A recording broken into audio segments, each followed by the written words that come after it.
I have a great idea. Sabir should go against Pugy in one of those, what do you call them? Where they like fight for a woman? Love tussles? Fight to the death. Like A for duel? honor. Yes, a duel. That's what should happen. And then the winner gets a nickname. Can I use speak with animals to talk with the horses? Sure. What does your ritual to cast Speak with Animals look like? I don't know, I didn't think this far ahead. Subconsciously, she probably knows how to do this, so it just like happens, like you breathe, like you don't have to think about it, but she's like overly compensating for it by just being like, I am a horse, I need to speak to horses. I am very scared. Do you want to talk about why you're scared? What if she hates me? I don't think she's gonna hate you, Shun. Why wouldn't she? I do. Because she loved you. I think I'm going to throw up. That is your turn. Would you allow me Yeah. an action surge? Yes. Because I did not move my full movement. So I'll run up, action surge, and then I'll bonus action, manifest a ghost, and then I'll teleport. Thank you, sir. That's the awesome dope shit that happens when you know your character sheet well. Previously, you all woke from the previous night's celebration in the Grand Hall, having had dinner. You received your boons and then went to bed. The next morning, you awoke. Kalaim was called away to some urgent matter. He took Brock the Tiefling blacksmith with him, so Shun, you did not get a chance to speak to him, unfortunately. But the invitation is open for you to come back and speak with him. There was information missing about Shun's child, and Lenmiel rode off into the sunrise aboard the back of a wyvern. As you all were having dinner in the courtyard in the Zephyr Spire, a wyvern just blasts out from below over the city of Könntek, over the Teef Canyon, and you see Lenmiel astride on a saddle, just riding this reddish wyvern off into the distance, with a promise that you will find an answer. He will find an answer for what has occurred with your child, your and Sophia's child. The rest of you, or you all, after breakfast, were addressed by Drejit's wife. She brought you sending spells to contact Kalaim, though you can use them for anything. They were for in case you needed to reach out to him for whatever reason. Talif indicated, after Sabir offered, that should they have more questions or issues or require further assistance, that the rest of Kalaim's troop will reach out to you all should the need arise. You have the run of the castle and the city. You decided to go into town and prepare for the journey ahead. You were told that there was going to be a wagon outside of the city walls on the bridge awaiting your departure to take you to Alado to gain passage across the Ardesian Ocean to Shalhil. You made some purchases in town, and as you all are going about in the city, you were told by Jean-Baptiste Duval to come back to Arcane Echoes when you've decided on a party name, so that he may have some recognition with you all and sponsor you in your journeys and your travels, so that you may rep his store. You find yourself in Könntek, having purchased some new clothes, shave and haircut, some new equipment, and yeah, at the moment, the scene is yours.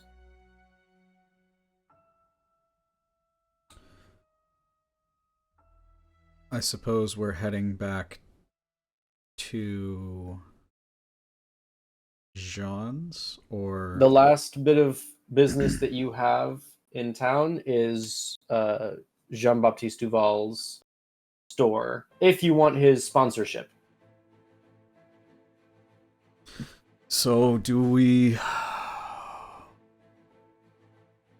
want to be sponsored by this guy and have the potential pickings of anything he might find and discounts? What do you all say? It's up to you.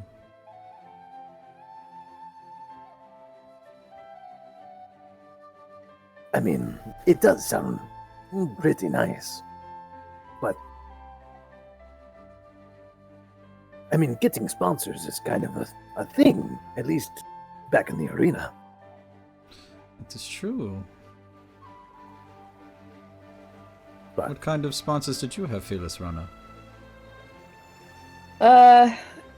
Really, we had many. Too many to count. I know the owner that I had keepers that really managed more of the sponsorships. I just kind of fought in the front lines. But I will say it did help. It got me this axe. It got me upgraded weaponry. So it's not necessarily a bad idea. And hey, he said all we need to do is come up with a name, right? So seems like a pretty easy trade-off, if you ask me. Yes. Well then, what do we call ourselves? we could always decide on something and then have like a stipulation if we were to come up with something different and it sounds better, right? Or do we have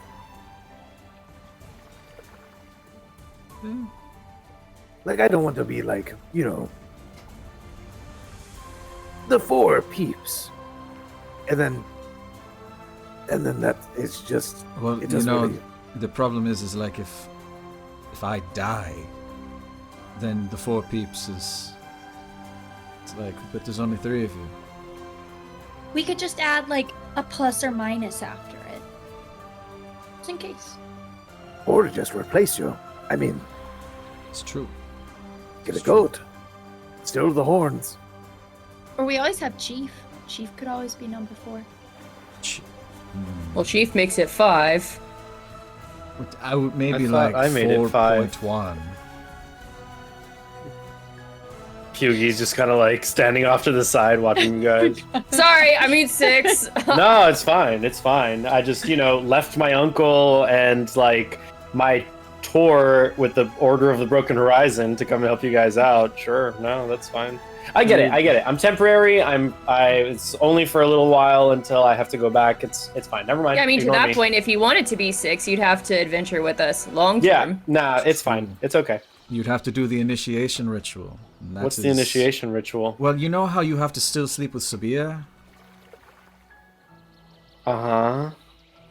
Yeah, well, we can't really tell you because it's a secret, and unless you're like all in. But I'll leave it to you guys. It's fine. It's fine. okay, What? Are you scared? I'm... look at his face. Just He doesn't ready- want to ruin that. Nah, it's fine. What? Wait, what? My face? Again, we can't Excuse tell me? you. I'm so sorry. It's proprietary. Can't be worse than what happened to my back. Shoots Severe a look. It's true. Very debatable. What? Nick Severe's the one who came up with what we had to do, right? You know what? So I don't think I want to hear about it. I think I'm good. You guys decide on your... And adventuring's not for me anyway, So like I'm with you guys for now, but that's as far as it goes. So yeah, you guys do your honestly, thing. adventuring doesn't seem to be for you. I hate to break it to you. You have a really rough track record. It's true. I mean, but you did survive fall. I saved you all. Well, I was the gonna say, in his goblins- defense, he thank did. you for. We thank Yeah. you for. Pudgy, don't worry. I appreciate your presence here. Thanks, Veggie. I'm sorry, The Badgie. fuck was that? Yugi, you made it. Baggy? Did you just call my sister a nickname? Yes! You have not Bagari, even Baggy. I earned think it's a cute. I nickname. was trying it on for size. Get out of here. No, And he just like One grabs more her time. hand, One more time to stands make next to her, sure it grabs was her a hand. real thought out idea. One more Vaggie. time. Nope. Nope. Oh, not even close. Vaggie. Oh, for a sec, I thought you were calling me Vaggie. We were No, Vaggie. It's like only you changed Pugy to Pugy. So instead of Vagari, maybe I should just call you Vaggie. You know, you How- probably how- could just do Gari. That would be better. Ah. You know what?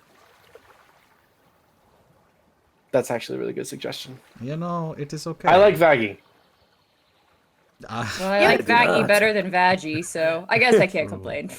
Whatever happened to like muffin or like sweetheart? or I want it to be more Garbies. personal. More My personal. really large muffin. I mean, True. Aw, my super tall beefcake. That sounds a lot Yeah. better to me than Vaggie. I'm Fine. going outside to throw up. I'll Then I join you. leave. Sabir, are you just jealous that you don't have a nickname? Because we can come up with one for you too. Oh, not in the You- main. you are not my in the main. Not in Davin. the main. You're my Davin. You already have a nickname too. We can come up there, with more Sean. if it makes you feel better. No, Davin is completely fine. It's just like he hasn't even earned the right. I earned the right. Well, why have you never given me one then? Well, I have a great idea. Hmm. Sabir should go against Pugy in one of those, what do you call them? Where they like fight for a woman? Love tussles? No, with like Fight to the death. the swords, you know, like A for duel? honor. Yes, a duel. That's what should Ah. happen. And then the winner gets a nickname. Not a bad idea. I mean, only if you want to, Sabir. I didn't mean to like throw you out of all of us in there. I just He holds your gaze severe and just kind of stays quiet. I mean, To up the odds, perhaps the winner can choose the name of our group. That is also fair. I feel like Yeah. as not really like a general member of the group, I shouldn't like What are you talking about? be You the are one our to sixth choose the man. name. yeah, I mean, you are not part of the core group, so why should you be a part of like nicknaming Well, somebody? Sabir, let your weapons do the talking for you. Sounds like Understood. we're gonna have a duel. Shall we make this more interesting and bet on it? I'm Obviously. thinking yes. So we're doing this. I will make you eat your words. Specifically Vaggie. I will. Yep. He will make you eat Vaggie. Okay. Hughie just cracks his knuckle, cracks his neck, takes out a regular healing potion, and just hands it to Vagari. Just be ready to feed this to your brother. Oh, those were some strong words, Pudgy. 10 gold on Sabir. Okay. And I'll pull out my shield and I'll pull out the javelin. Just I will bet And- 5 gold on Pudgy and 5 gold on Sabir. I Well, don't think that's how it works. I'm sorry. Well, I can't choose Sure. one of the. I can't.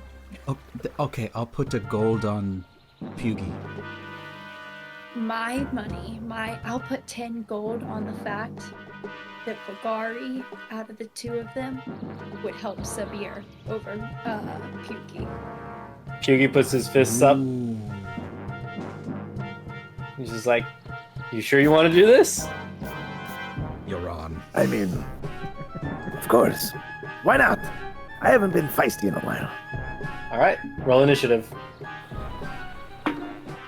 Let's go, Sabir! Woo! Ooh boy. 10. 6. Okay.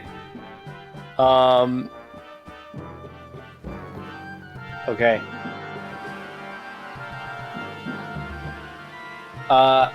Pugy runs up, takes out his staff, just goes to strike you. Damn. Does a 9 hit. Nope. Misses, lets go of the staff. He's going to use a key point to flurry of blows. Shiza. Does a 12 hit. 12 does not hit. Okay. He goes to like punch you. You put your shield up. He just fuck and gets back. It's your turn. All right, and I will take my javelin and I'll stab him right in the shin. Go for it. Nope. Guessing an 8 does not hit. An 8 does not hit. This is the going weirdest pretty fight well. I've ever seen. Yep. So I'll dodge that, and then I'll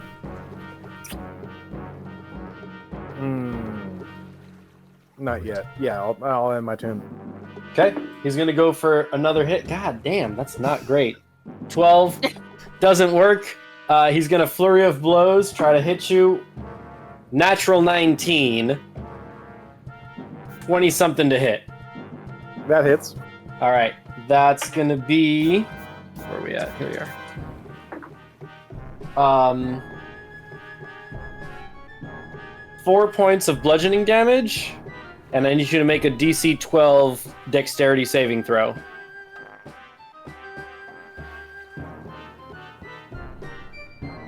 That's going to be a 5. This And dice goes away. You fall prone, Mm-hmm. and actually, I'm going to use his Orcish Fury.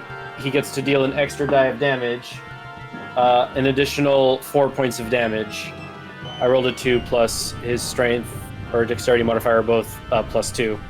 So, additional 4 points of damage to you. Okay. Your turn. Here. He just like he stands up and is just like, I suggest you stay down. I'm not. No, this is fun. Let's get up. And then I'll get up, and as I'm getting up, I'll just take the spear and I'll try to trip attack him. Make an attack roll. Does a 19 hit him? A 19 does hit. Okay. In that case, I need you to make a strength save. Strength save. Fails. You get knocked prone. Like, Who can play at that game? I rolled a 6. He falls back. He tries to like do the whole like put his hand back and backflip, but kind of slips and stays prone on the ground. How much damage? You take 9. 9 points of damage. Things are starting to get interesting here. If they would I only was gonna stop say, I looking think maybe for they just Gary. warmed up. And then But they're not I'll looking use- at me. They're kind of looking at you. Let's be fair, I trained Sibir better than that in the arena. He knows not to get distracted when he's in combat. Yeah, but it is fighting over you. And Byyyee's Well, if I fighting catch him over looking you. at me, I'm gonna beat his ass if Pudgy doesn't. See, I told you I'm going to win that goal, Hazel.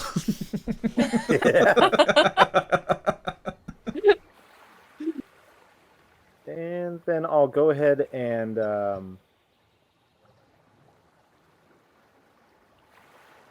use a. No. I'll go ahead and end my turn. I think I got this. Okay. Shouldn't have said that. He stands back up, goes. Whoops, that went out of the dice tray. That's cocked. 19. Yeah, that'll definitely hit. That's an additional 4 points of damage as he pops you right in the chin. He's going to use his flurry of blows to try to hit you again. Damn, that's just a 3. That's that he goes to like side to like helicopter kick, windmill kick you. You put your shield up, catch it again. Mm-hmm. You know, it's kind of weak to be fighting with weapons when I'm just using my fists. But this is how I trained. Maybe you should train better. Okay. And I'll throw the shield down, and I'll throw the javelin down, and just like, All right. Come on.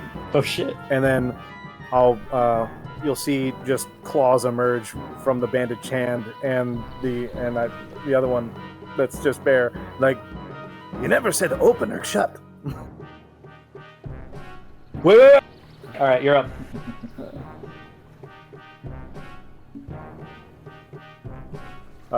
23 to hit. Oh yeah, that'll hit. I just imagine me 7. off like.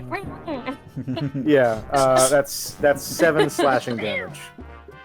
Okay. Oh, wait. Well, that was weird. Yes, 7 slashing damage. And All then I will go ahead and use a action surge and claw again. Go for it. Does an 18 hit? 18 will hit. That's another 7 slashing damage. Maxed out, baby. Another 7? Yeah. So 14 damage in total. Okay. He's looking kind of rough. He just kind of, fuck. I guess that's fair. All right. I'm sorry, but I'm trying to avoid the face. Don't be. I know I'm ugly. Jesus. 12 to hit. Fails.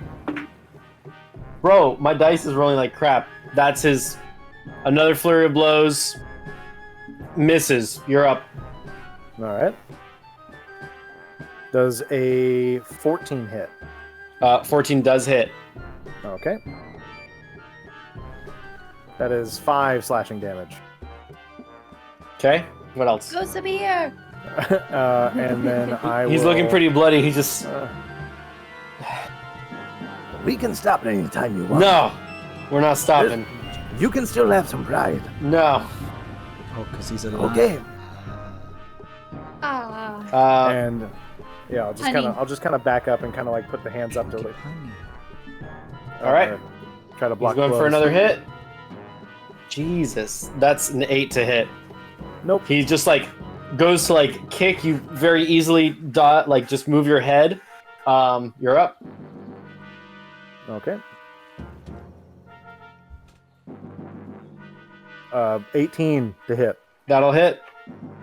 That's 7 slashing damage. How do you want to do this?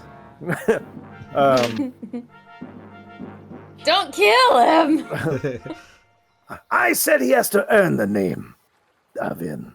And then I'll just sock him right in the face. He falls down. You turn around. He's knocked unconscious. He's got 0 hit points. And he's just like he's down. As you turn to like, yeah, celebrate, you just hear, I ain't fucking done. He stands back up. He has one. His relentless endurance gives him 1 HP back. Oh, So he you're stands awake. back up. It ends here, motherfucker, and he goes to like hit. That's a 19 to hit. 19 does hit. Finally, that is 8 points of damage. Just pops you right in the jaw. Oh, okay. All right. Fine. If you want to be like this, then we can end it here. You technically did lose. I'm still standing. Better than I ever did. And then I'll go ahead and like I'll cast I'll see behind him and I'll use my bonus action to activate one of my Sasanao people, and they appear. You just see a tabaxi man, kind of old, ragged, but then just kind of like I'll strike to hit, and then I'll use my manifest. That's a 19 To hit? on the die. Yeah. So describe your that's- thing, man. He's down. yeah. I will have the old ghostly tabaxi man just like tap on his shoulder, just kind of freak him out, and then I'm just gonna come up with an uppercut. You boom, boom, like slow motion, lands on the ground, bounces off once, and just like he's out. I will then use my action when it's my turn again to help him. Die. It's your turn. I mean, the fight's over. He's knocked out. I will use my action to help. Vigari, I mean, this is playing. I put out This is my playing. fist to give you a fist bump. You really used that training the way we talked about. I'm proud of you, Davin. Oh I like God, pat you on the back. Did you see that? I kind of like used that, but like I remember when we tricked what was him? Ruick one time. You tapped him, or I tapped him on the shoulder, and then you gave him the uppercut. It's just, it just a callback. Yes, and more importantly, you remembered to maintain versatility in your weaponry, right? Because you don't ever know if you're gonna have your shield or your spear on hand. I will be right back. And I'll go slap her man awake. Just like, hey, Oh my wake up! God. Did I win? I'll just check his pupils really quick. They dilate and constrict according with the light. You Okay. definitely didn't win, but you gave it a fair effort. Okay. I know you said you wanted me to give this to my brother, but are you sure you don't need it more? No, I'll take it. He just looks at you, Sabir, and just. Drink up. It's not that bad. It's It looks pretty bad. not that bad. I'm fine. He just like pockets it. I'm good. Okay. Well, Remember do how know I said that. I was going to. Well, you get a nickname, and I don't name the group. So that's fair. Fair is fair. Just. Okay. Did you put coins in my mouth? I didn't I put like anything. reaches out some blood from his mouth and just. That's supposed to happen. It is. Yep. Very much is. Yep. I socked you in the face. Vigari, before I go ahead with anything, do you like the name he is given? Vaggie, no. Okay, Puki, you can no longer use that name. That is my nickname. Fine. My nickname is canceling yours. Fine. My nickname is not Vaggie. It was Vaggie. Why do you change the pronunciations of G's? I don't know, Well, maybe it's a dialect thing. Is that what this was for? I will now be known as Vajari. You're the one that came up with that.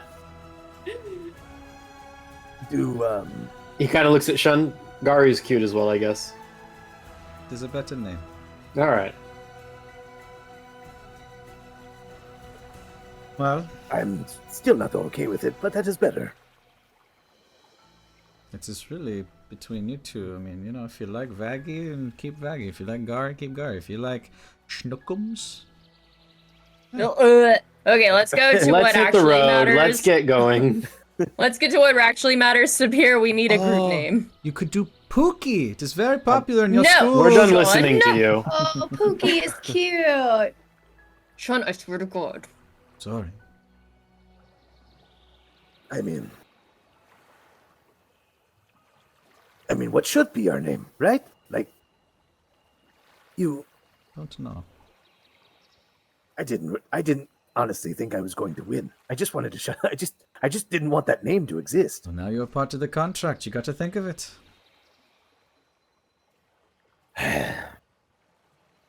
Okay. I've been thinking while you were doing some shopping, and the runners.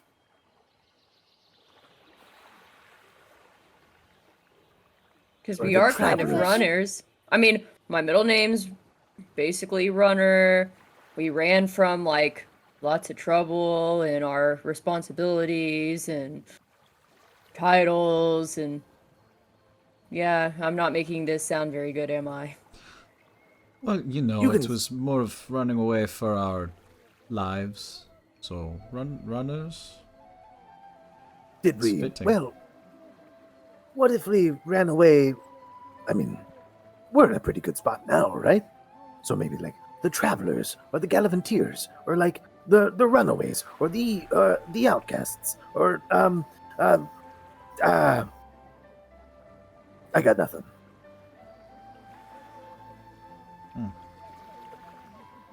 What was that one you said? 3 back?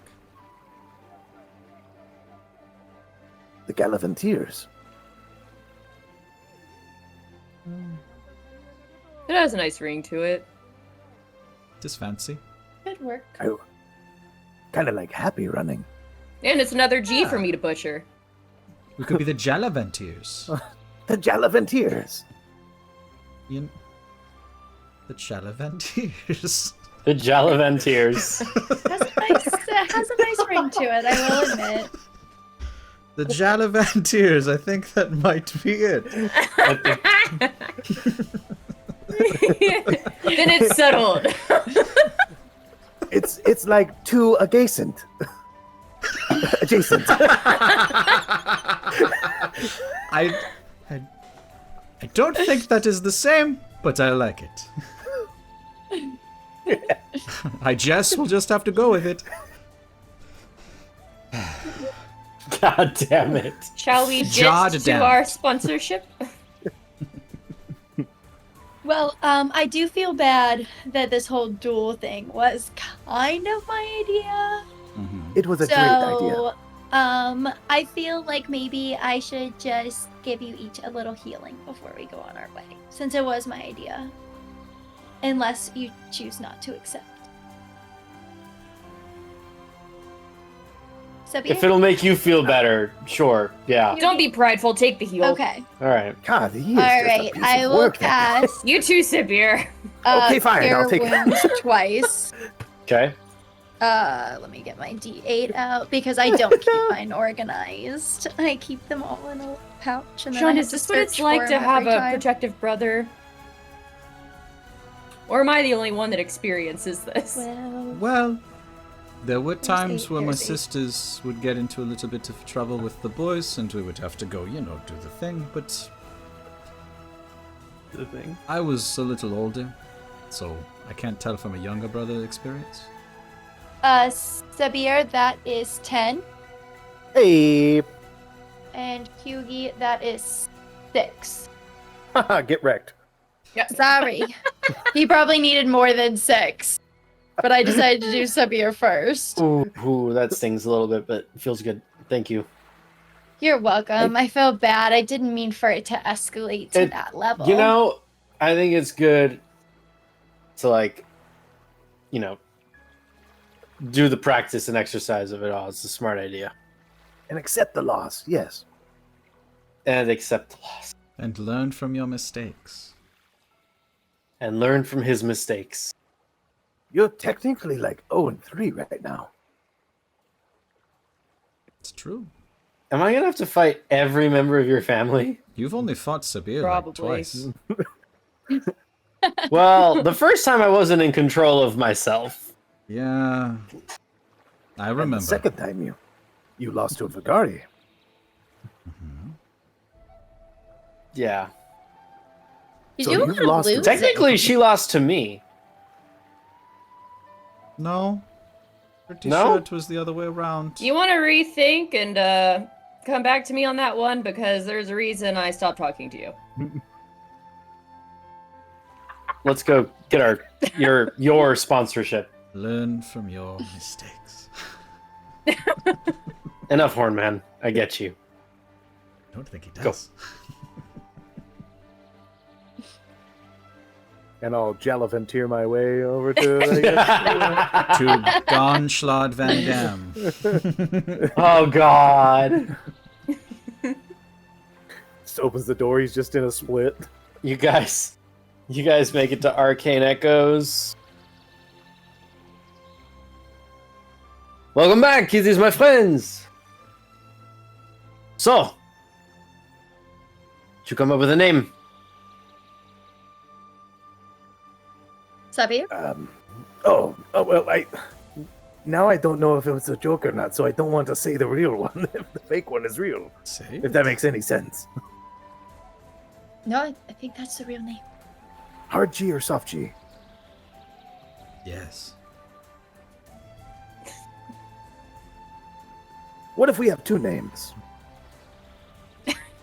Well, it's spelt the same. I don't think that explaining to my customers that I am the one that sells to these people and they are the same group makes sense.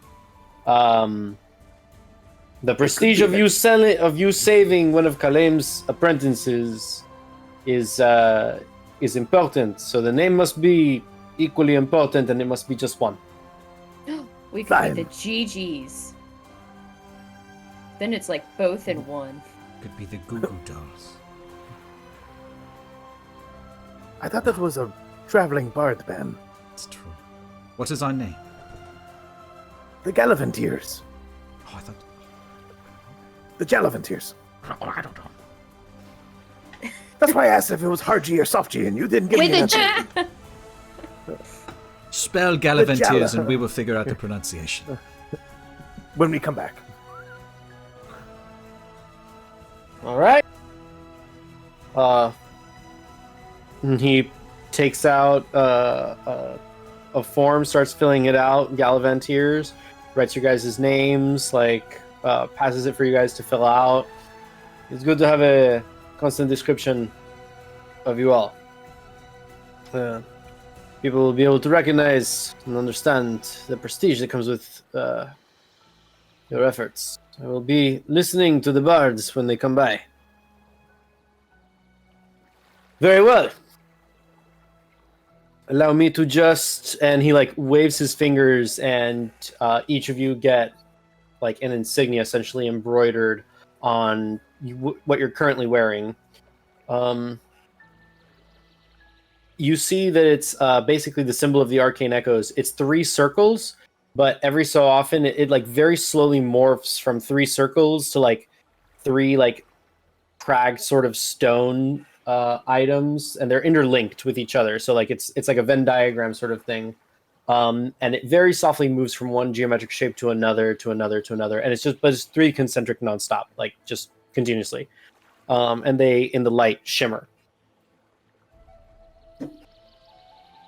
If anyone asks, Jean-Baptiste Duval, Arcane Echoes, and the Traveling Echoes. Sometimes, as you know, go out and about, so you may see me on the road, depending on where your adventures take you. Will this transfer to a new shirt? I'm thinking about upgrading my wardrobe. No, it won't, but give me a second. He comes back and hands you this stone. Rub this in a place that you would like this insignia to be born for 1 minute. Voila, there it is. Keep it on all equipment at all time. Otherwise, no discount. Fair. All right. Okay. Yeah. Well, the Galavantiers. Yeah. Okay. Go out there. You make a name for yourself, and make a name for me, eh? We already did. It's Mr. L. I think he means make another name. Where are you headed out to? Where's your next destination, my friends? I believe they said Alado? Yes, to stop there, and then make our way to Alkut. Shalhil. All right. Across the Ardesian. Well, make sure my name is well recognized in Alkut, eh? Far and wide.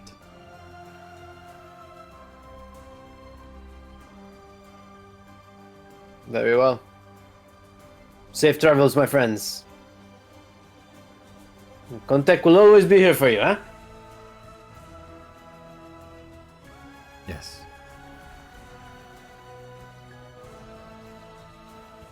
I'm not a religious man, but sinner's blessings to you all. Be safe. Thank you. So, do you all... Yeah. Very well. You.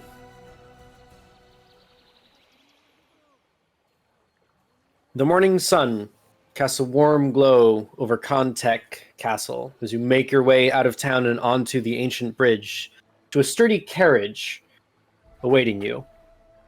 A tall, well-dressed bugbear with a brushed and ribboned beard awaits you. The horses, strong and restless, paw at the ground, sensing the journey ahead. Good afternoon. I am Bixby Worthington. I will be your chauffeur to Alado. And you see, like, he's got like a big, like, underbite. His hands reach down below his knees as even though he's standing completely straight. Very well dressed. He's got like ribbons and he's got like his hair sort of mane sort of thing is like braided, and he's just standing there.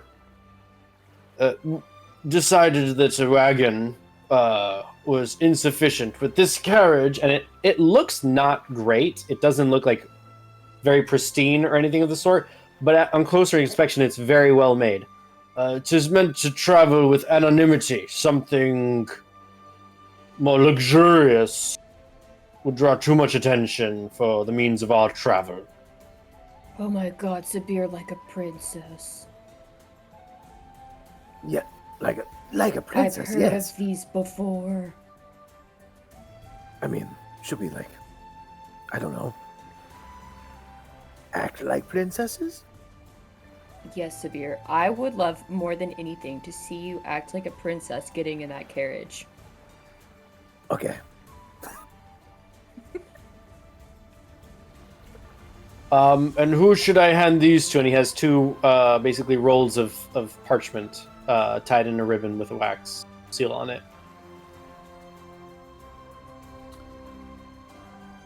I'll do it. Thank you. Are you gonna open them? Sure. Yeah. All right. One of them is basically a note of ownership for the chariot. It and the 6 horses are yours. There is attached to the same paper, basically a notice of boarding. So upon returning to Alado, your horses and chariot will be waiting for you there. They'll be taken care of in one of the stables on the docks. So this chariot and the 4 horses belong to you all. 4 or 6? Did I say 6 or 4? I meant 6. I said 6. horses. 6 horses. We'll be riding on 6 white horses. Uh, I would expect nothing less for royalty. The other note has basically kind of like a forewarning, and it just says read once.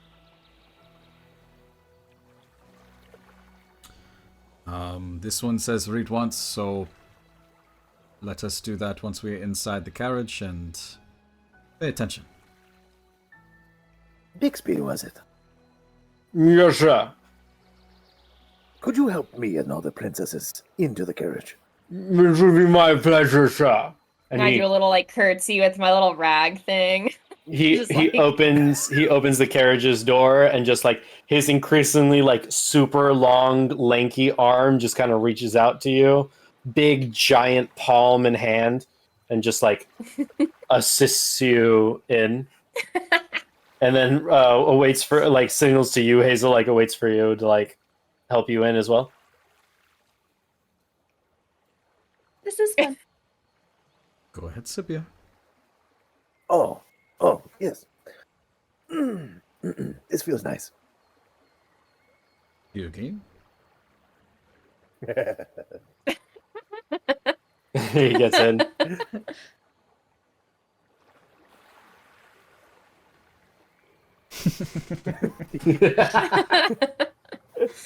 I've always wanted to do this, and I flip him a gold. Oh, well, thank you, good sir. It's much appreciated. I'm not going to lie, that felt so good. He turns. You see his hair is kind of like tied up in like a low hanging ponytail. He just closes the carriage, sits on front, and cha! You guys are on your way. While we're on our way, can I use speak with animals to talk with the horses?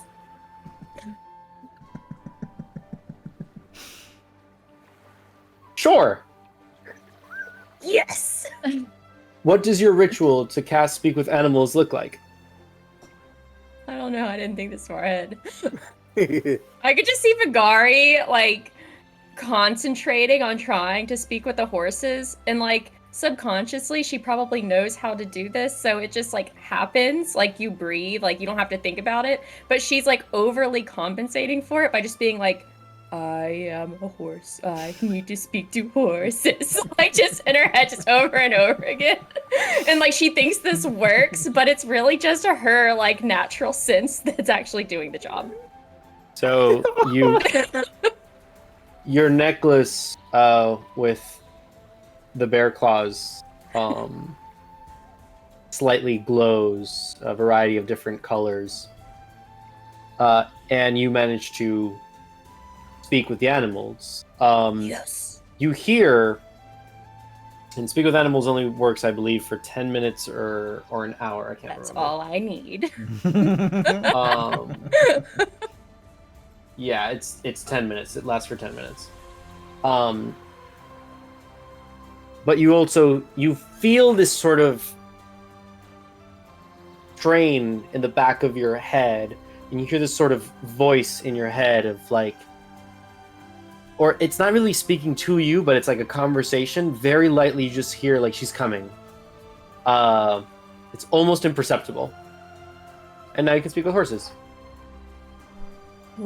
Whoa. Hey, horses. This is your princess speaking. Or I can call you plebeians if you prefer. Did you guys hear that? Someone's coming. The horses are starting to move. And then they're like, make an animal handling check with advantage. I don't know how that's with advantage. I just called them plebeians.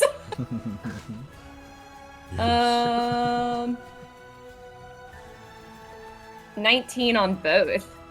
Hey. What are the odds of that? The nearest horse to you, or actually the horse that's furthest ahead, you just hear him yell like as they're starting to move. Yes, princess, absolutely. And the one like at the furthest back is like, yeah, absolutely, moving your fucking fat ass around for the next fucking 400 miles. Fucking plebeian, fuck you. And then Frank, shut up, man. That's the person we're supposed to be helping. No, fuck dare that. you talk to Fuck the that. princess that way? How dare you just see like a piece of shit just come out of his ass and like hit the ground? That's what I think about being called a fucking plebe. Okay, fine. I won't call you a plebe. I'll call you... I don't know. What do you want to be called? My name is Horsey? Frank. How about Frank. just Frank? Okay. Huh? How about a little Frank respect? Frank works. You don't gotta get so defensive. This is my first time talking to horses, okay? You hear the guy at the front. Frank! Be kind to the princess. We're on a Thank job. you. We're on a mission. This is an honor. Yes, be honored to be in my presence. I am the princess. Honor Now- this. Let's over another shit. Okay, well, you can shit all you want. Clearly, you had a lot to eat before we went on this road trip. I'm just saying, someone's coming, and I was going to ask this anyway, but I've never actually been in a carriage. It'd be fun to do some off-roading, maybe, like, go really fast. Now that we have a reason to go fast, do you guys think you could make this, like, kind of fun, like a thrill ride?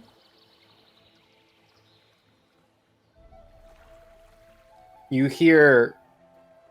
There's, like, silence for a moment. They're just starting to go. And then you just hear Bigsby go, oh, no! Yeah! It's You guys start perfect! hauling ass.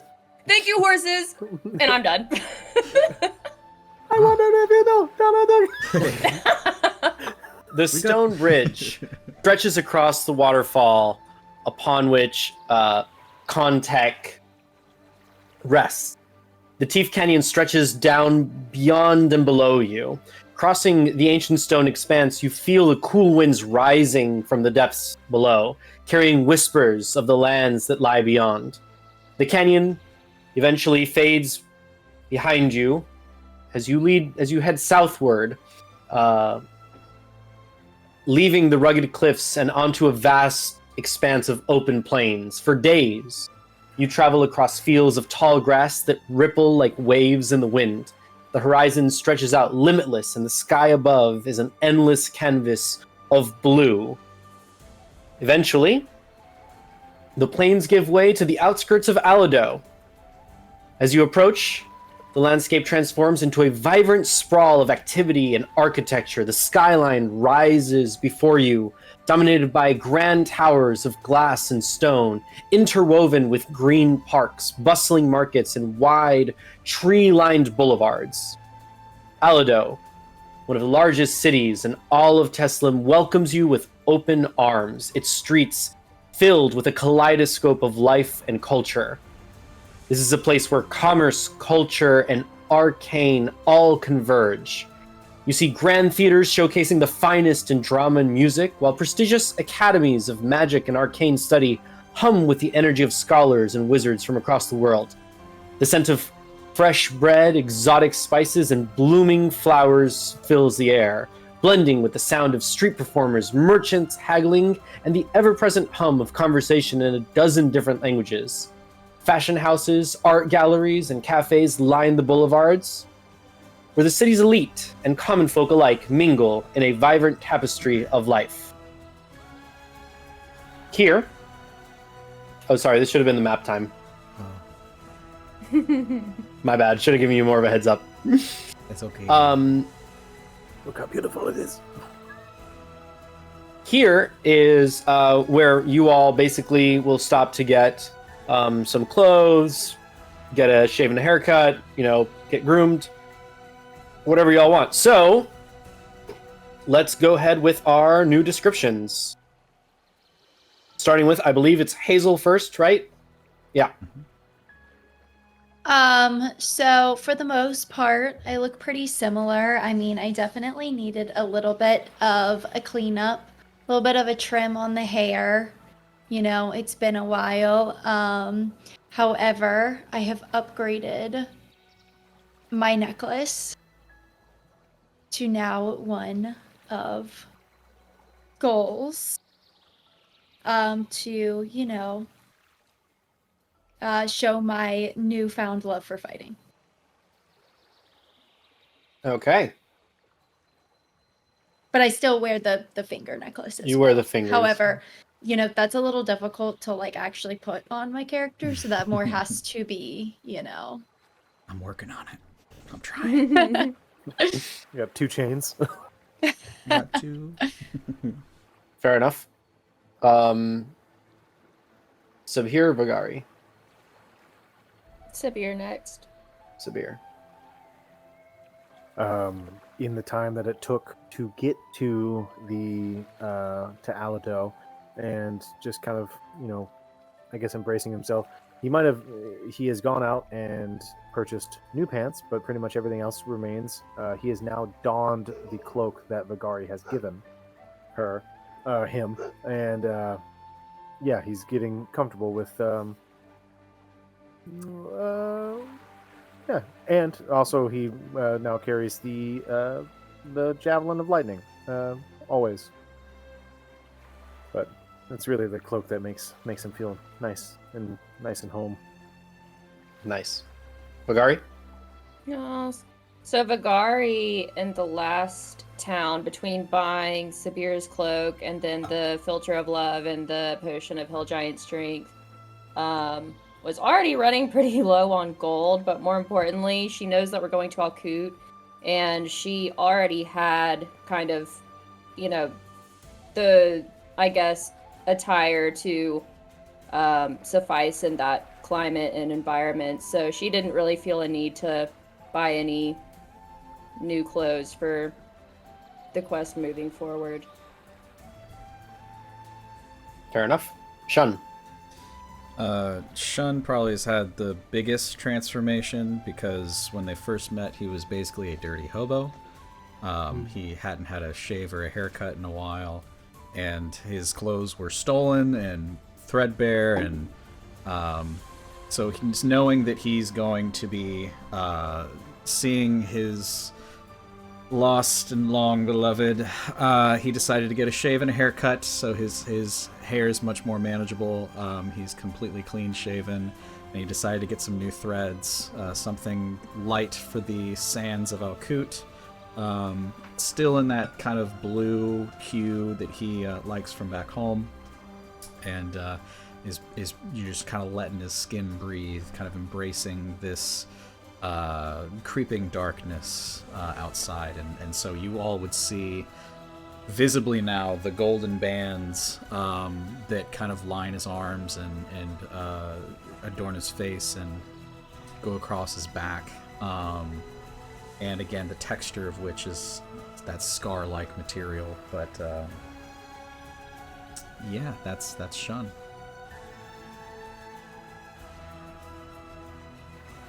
All right.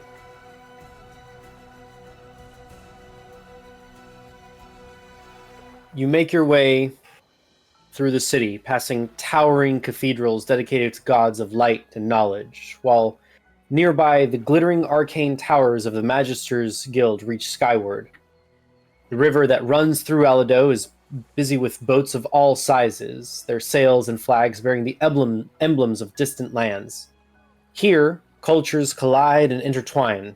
Alado is not merely a city, it is a world unto itself.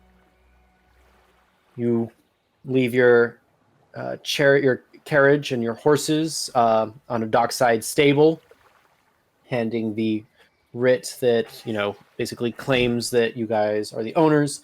It's handed back to you, or your receipt, rather, is handed back to you. And at the docks, you secure passage on a riverboat bound for Loisir's Bay. As you board, you take one last look at the bustling city, the towering spires and crowded streets, feeling a mix of awe and excitement. The boat departs, and soon Alado begins to fade, its skyline melting into the distance. The river carries you swiftly past the imposing Lisk fortress at the mouth of the river, a steadfast guardian watching over the flow of goods and people downriver. Fresh river water meets with the salt of the sea. The boat rocks gently with the currents, and soon the Ardesian Ocean stretches out before you, a vast expanse of blue that seems to go on forever. The crew sets the sails, and the ship slices through the waves, propelled by the invigorating ocean breeze. Days pass aboard the ship, filled with sounds and rhythms of sea life. The creak of the timbers, the snap of the sails, and the cry of gulls overhead. The sun rises and sets over the endless waters, painting the sky in brilliant hues of gold, pink, and purple. At night, the stars blanket the sky, their reflections shimmering on the ocean surface like a sea of diamonds. At last, after a few days, you spot the coast of Alkut on the horizon. The sandy shores and swaying palm trees greet you as the ship draws nearer. But as Shalhil comes into view, memories of narrow escapes and the sound of guards' footsteps in pursuit rush back to you, and you feel the weight of eyes that might still be watching, searching. The grand city of Shalhil, its towers and domes gleaming in the light of the afternoon sun. It is a vibrant tapestry of colors, sounds, and scents where the bustling markets and narrow, winding streets come alive with energy. The harbor is a hive of activity, boats of every shape and size bobbing on the water, their sails fluttering like banners in the wind. As your ship pulls into the busy port, you disembark onto the sun-soaked docks. The air is thick with the scent of spices, fresh fish, and blooming flowers, but beneath the sound of traders haggling, children laughing, and musicians playing, you remain keenly aware of the dangers that lurk.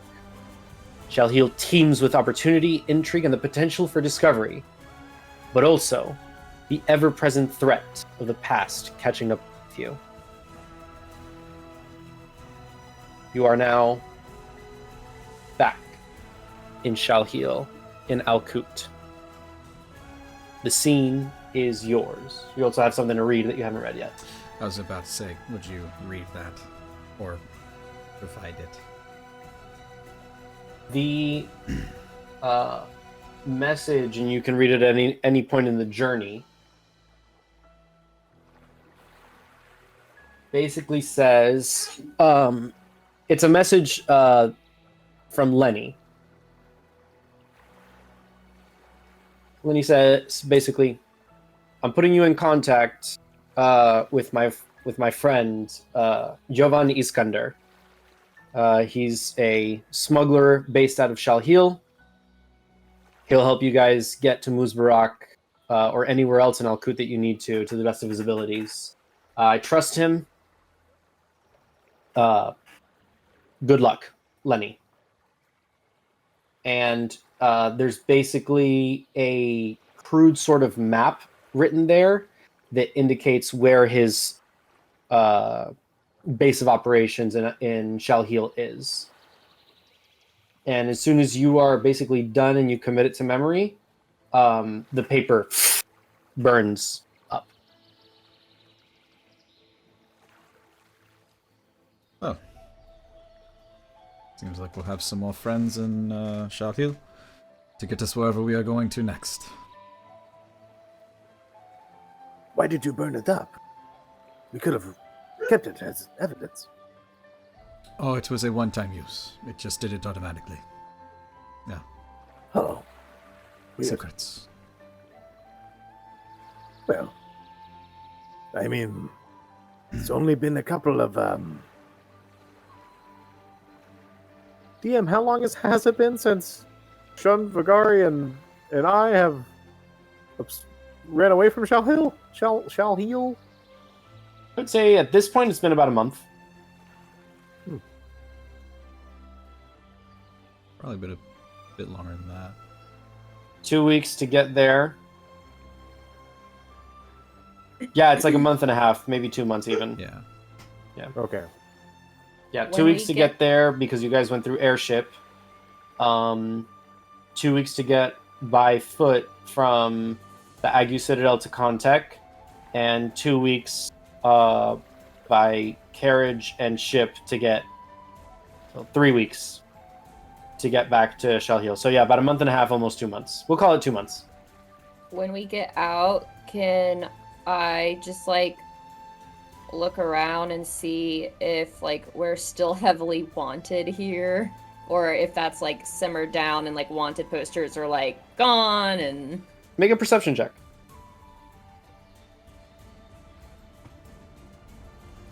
I got 5. There's a lot of wanted posters all over. You managed to spot one for you. With a 5, Jesus, that means I must be all over the place. There's only one small one of you. It's kind of covered over a little bit, but it's still present. Can I walk over to it and like rip it down? Just, Sabir, I think things from the past couple of months haven't exactly subsided, so maybe we should keep our eyes peeled. but we were told we were free. Yes, but I don't trust anyone's intentions, especially here. That makes sense. Hazel, we were kind of like up-and-comers, so to speak. Oh, Known throughout the place. So if you see anybody that's like, hey, that's Fagari, or hey, that's Sabir, be like, no, it's not them. Other people. got it. So if they're saying that, not friends. Yes, Definitely and, enemies. and you've never met us. Got it. I guess same with Shun. Probably. Also, welcome to our home. Thank you. This- Warm. Yes, on that note, I wouldn't particularly call this place home. Well, it's primarily where we come. Well, I come from. Yes, well, I say we get what we need to get done and get back out of here. I liked it much better before we were back in Alkut. Yes, I can say I do not feel comfortable out in the open. Are we back to our old shadowy ways? And Shun will cast Disguise Self and become Bronder. I think that is a good idea. I'll just kind of adjust the cloak a little tighter around me. Yeah, I'd say there's not really a good way to conceal a huge barbarian. I can let my hair down. We could get like a house. A house, like a stakeout. Wait, Yes. we could get a cloak, and then I could sit on your shoulders, and then they'll never know it's you because we'd be so much taller. Yeah, but you'll be like the face of it. I'll just be the base. Yeah, I'll be the and butt, you nobody can be the knows head. me. I will look like I have a really small head for my body, but that's okay. Hazel, have you seen the creatures that we've been making friends with this whole journey? I don't think anyone's gonna question a freakishly tall, hot lady such as yourself. Now, where's Oh, this thank cloak? And I'm like looking around to see if there's like a cloak for sale or something that's long enough. I do in fact have a cloak that might be just what you are looking for, and I will hand over the Cloak of Many Fashions. Ooh. Alright, quick, Hazel, get on my shoulders and put this on. Okay. I'll climb up. Like, I'll have to, like, use Vigari's, like, knee, and then kind of, like, try to fit one foot in, like, by her hip, and kind of, like, push myself up as best as I can. I see to you get up on struggling, and I top just of- pick you up by the waist and just, like, pull off you. Ah, thank you. That was much easier. You're putting her on your shoulders?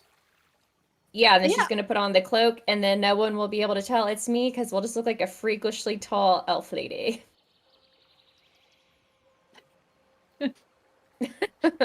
Your plan is to put her on your shoulders, a 7 foot something tall person, adding another, let's just call it 2.5 feet, making you like 10 feet tall, and Okay, to fine, use I'll that crouch away down a little while I walk. as a way to hide out. Yes. Mm-hmm. It's my face. See, that's how they'll never figure out who we are. 'Cause It'll nobody be like knows the- me. I'm irrelevant. Nobody It'll will be like know. the Goombas from Super Mario Brothers movie. Just two gals in a trench coat. Exactly. Everybody do the dinosaur. No, we're actually just one really, really tall gal. Yep. Mm-hmm.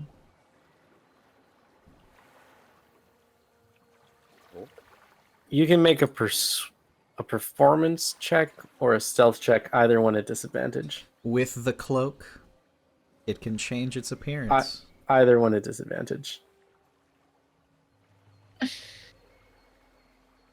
Right, let's see. Oh, well, that's a 20. So let's see. An 11.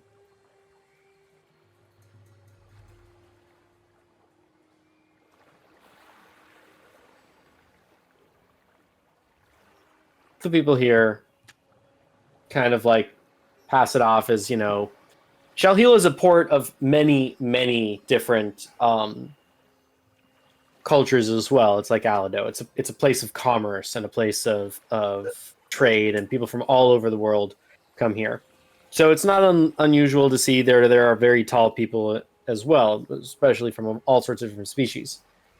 The fact that there's a Goliath body and then basically a half of an elf on top of that Goliath body, even though there seems to be some kind of blanket over it that doesn't really go over the broad, super giant shoulders of a Goliath, and then the thin frame of a young elf girl, does draw the attention of some people.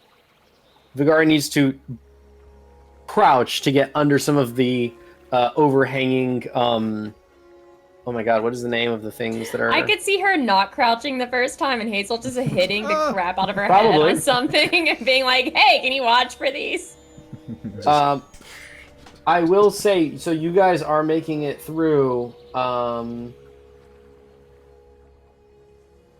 Hazel and Subhir especially, you guys notice that there's a number of individuals that are kind of like staring at you guys, particularly at Hazel and Vagari. And like some of them kind of start to whisper to each other, and they just kind of like, some of them walk into like off in a different direction, and some of them just kind of like are like staring at you guys and kind of giving you like a little follow. And then you notice one of them, Subhir, kind of looks at you and just kind of like cocks their head a little bit. Kind of gives you a little stare. Kind of like using my peripherals.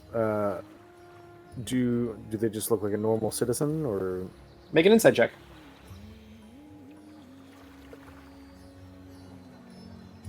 inside is gonna be 7. Hard to tell. They're definitely interested in like the Vagari Hazel giant, but some of them look at you, and you do notice that when some of them make eye contact with you, they like pretend they weren't making eye contact and they like walk in the other direction, but then they kind of look back at you a little bit. Me or like Hazari? You and Hazari particularly. The blonde man with you does not seem to garner as much attention. Sabir, I think you just came up with my nickname. Oh, I'm just so good. And I'll shoot eyes at Pugy. It's not that hard. It's not that hard. Actually, I forgot Pugy's passive. Falls from the sky. I'm here. Pugy doesn't seem to notice a whole lot, but he does catch wind of like a couple of people's like, I don't think that putting Hazel on your shoulders is a good idea. Well, Some people are staring. we can always pass it off as a child. Okay, I muted. Vagari, I think a lot of people are starting to stare at us. So I have a backup plan. Okay, and I like put you down.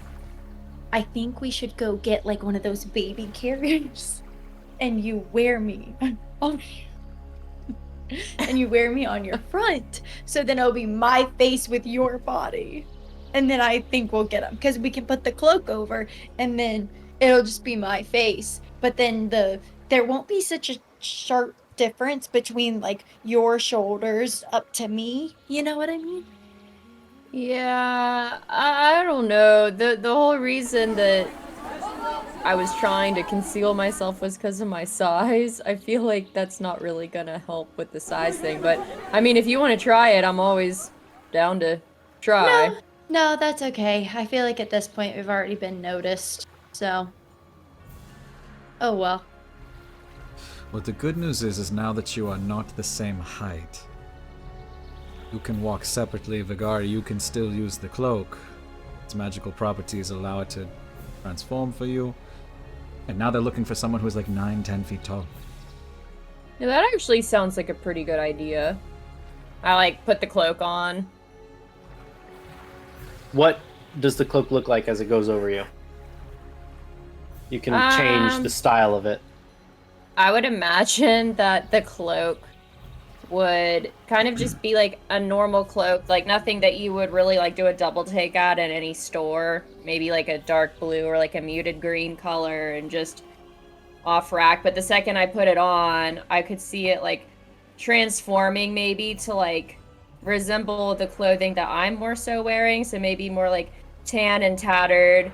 And then when I start envisioning myself looking different, the cloak would like morph into whatever I'm embodying mentally. So like at first it would be kind of like, what are those bags? Burlap sacks? Yeah, like I could imagine it being like a tattered sack, and then once I start envisioning being like maybe shorter and like maybe appearing more like Hazel, it turning like a really regal like green with like outlines of silver tassels and like little like subtle accents of like a fire red stitching along the sides, and then I just like, I don't necessarily like change significantly in like my appearance in terms of like facial structures and things like that, but I could see maybe like my skin getting a little bit more pale and like just my muscles like condensing and shrinking and densifying, and then just slowly kind of reaching the same height that Hazel is.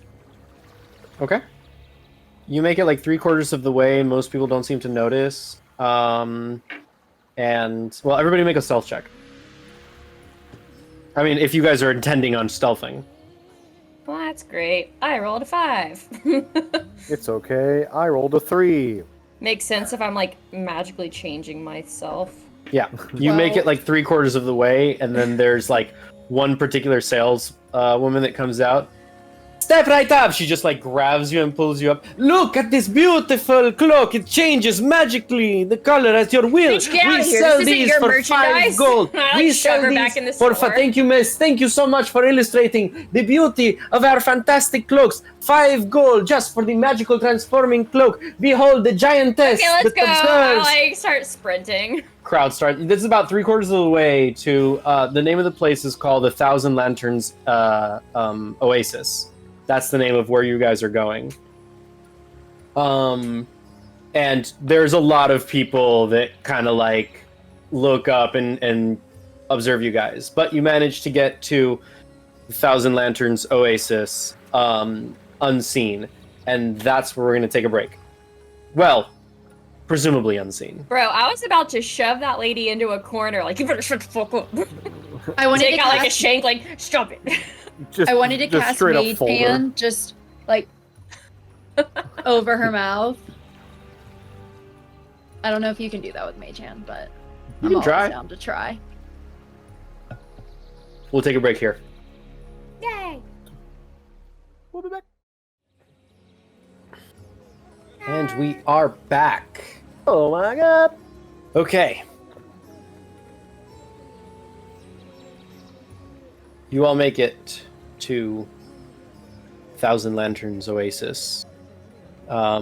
Inside, there are people that are smoking like hookahs and nargils off to the side. There's a lot of rugs, like they're all sort of like laid out the entire floor. There's cushions on the corners. There's lanterns and chandeliers hanging from the roof. You see a stairway that goes up, presumably into the rest of the inn's rooms. Off to the left side of the room, on the right side of the room, you see kind of like an entrance that goes to the back to a sort of like eating area. Do you have a question, Sabir?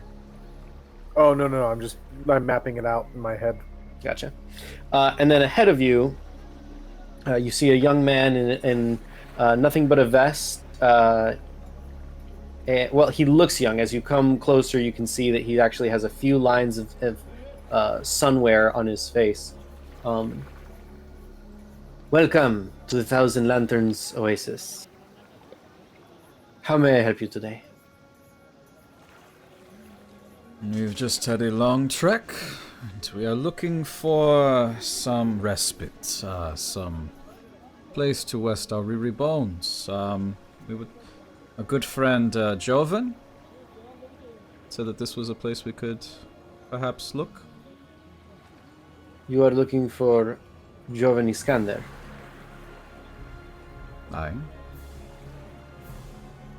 Jovan would like some discretion when using his full name.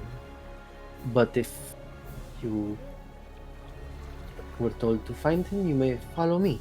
And he leads you kind of like behind the counter. Please, this way.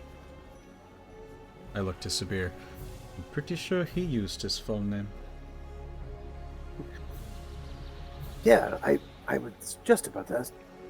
Jovan. It's Jovian. okay. Oh, okay. Govian. Yes.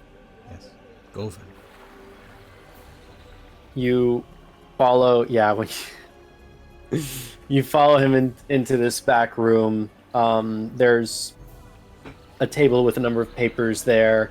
There's some barrels. He goes off to a corner, moves off barrels from the other corner, and there's a trap door there.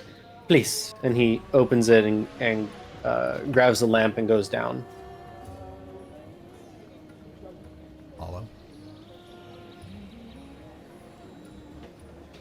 The rest of you? Same. I will take out the candle of the deep and also follow. I guess I'll follow as well then. I knew this was Right. going to come in handy. I just knew it.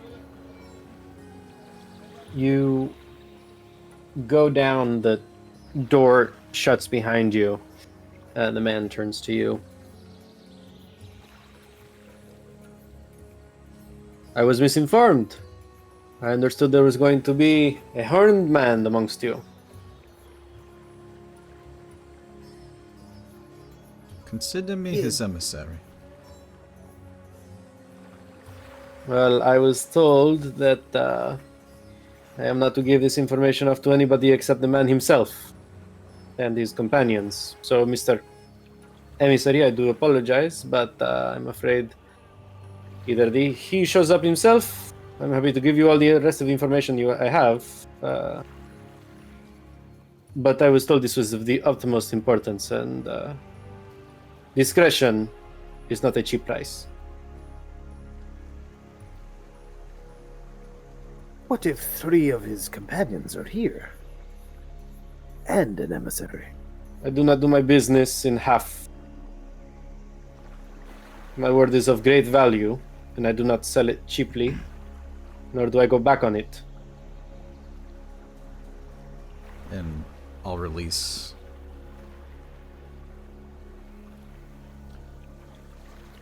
I am nervous. I understand. Lenmiel has spoken very highly of you, all of you. I understand that we've been given credentials as Sajan citizens. That being said, the 3 of you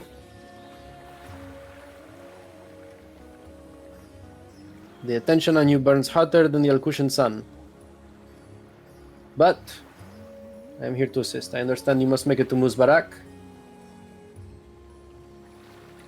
And I have a path to get there discreetly. The Hordman that was involved, that was informed of your meeting. Would you like to speak of this in a more discreet manner, or are your friends? I look at Hazel. Are they okay to be present? It's fine. Musamande's men have been in contact with me. Their ship has pulled in today.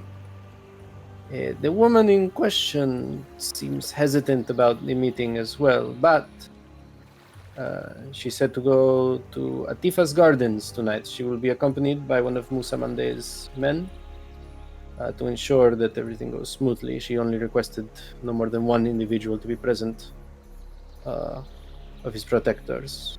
But Atifa's garden, just after sunset. I have a safe house for the rest of you. Being prepared. In the morning we move to Muzbarak. It would be wise of you to stay down here throughout the rest of the day and not move until night. There are many individuals interested in finding the 2 of you. So while your protections in Sajan may exist, the government of Alkut, and more than anything, the bounty hunters, don't much care for foreign or local government authorities. Not when the noble families can make the laws themselves. Yeah, that's kind of the impression I got. Hopefully you were able to make it here discreetly and not garner too much attention.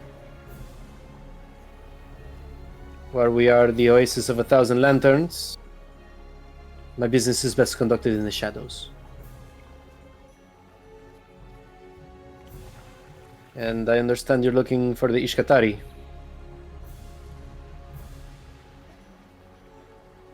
Is that correct? And what business might you all have with the Ishkatari, if I may ask? That was because I think I have written down that they were sold to the Caban family. Let me see where I wrote down these. Your parents were sold to the Caban family, yes. Yeah. The Ishkatari are the nomads that Sabir needs to find. Oh, that's right. I wrote that up above. Oops. I think that's more Sabir's venture than mine, but I'm familiar enough with them that I kind of know their lifestyle and kind of their migration patterns, if that's helpful. And he kind of looks you up and down. Is that right? Unfortunately.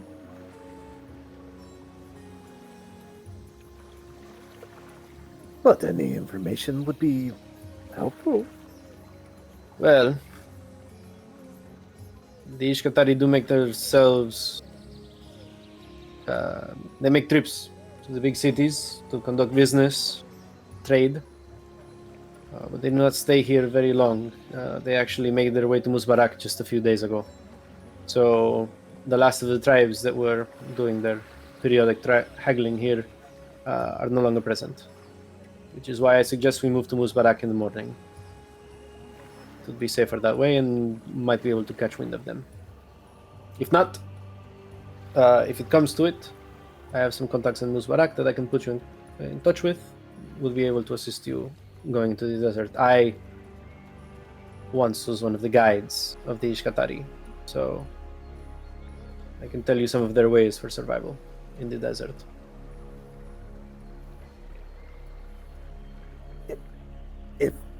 If you were one of the guides, are you Ishkatari? I used to be. Well,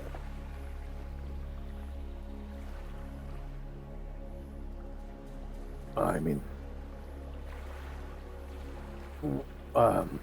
what do you know of? Have you heard of Sabnu before? Ah.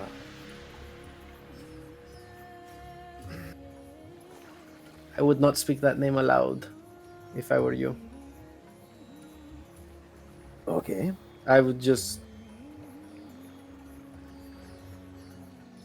refer to this entity as how would I translate this to your language? The scavenger. The scavenger. The scavenger. I recommend you do not use the proper name. But yes, I know of the entity. Why do you ask? Well, it's kind of my reason for trying to find the Ishkatari. Is I was told that they could tell me about the scavenger. I personally was not too involved with the rituals of the elders and the old ways. Nor do I think why somebody would do something so foolish as to find information about the scavenger.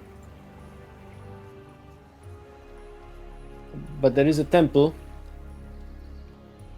in the Wostin, in the Rimal al-Miayita desert. A spring from the ground. The temple is built around it, and it is testament to the scavenger. If this is your reason for searching for the Iskatari, it's a very difficult journey, but it can be done. I will ensure that that is seen to when you make it to Musbarak.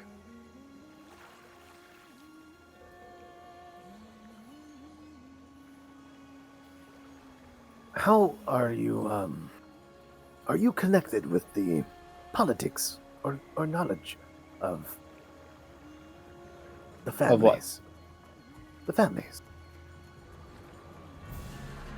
Make a persuasion check.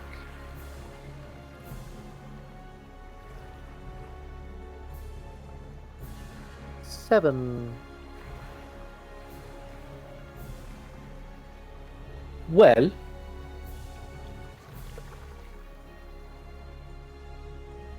my discretion is not for sale.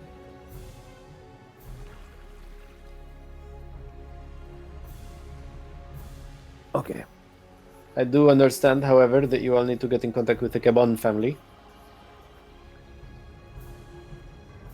I do have a handmaid that works for the family that may be able to facilitate a meeting. That is the person that will put you in contact once you make it to Musbarak.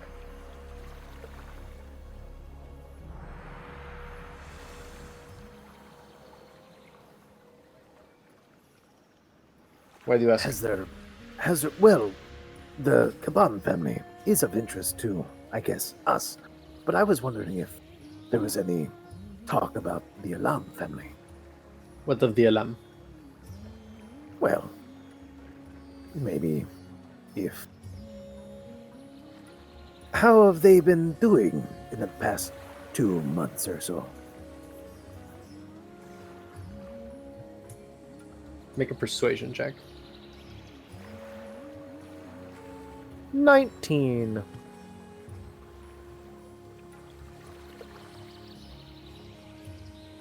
The Bloodthirsty family, purveyors of the best gladiators in all of Alkut, doing quite well in the arenas, if that is what you are asking.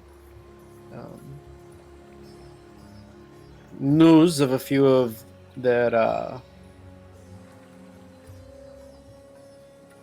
skill masters, and he looks at you guys, having absconded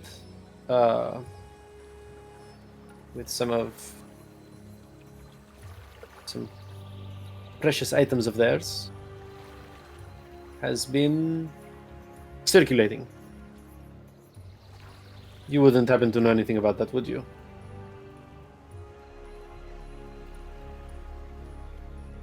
No. Looks at you, But you're saying Byyyeee. but you're saying they've been doing quite well, but bad though, right? Like their fighting force wasn't up to snuff. Their fighters are at the top of the charts in every tournament and arena. Must be old scoreboards. No, it's literally from today. Look, I have the Herald right here. Look, it's number 1. Who's number 1? Who's number 1? Yeah. You see that there is a name, Yusuf Halil. Yusuf Khalil? Yusuf Halil. Halil. Gotcha. Okay. You recognize the name. He is a very prominent fighter. He's what is he?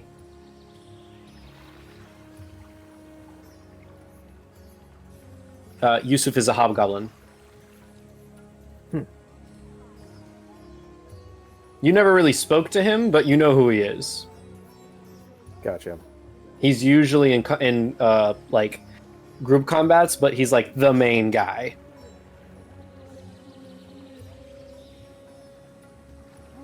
Well, those might be rigged, because obviously the top fighter left 2 months ago.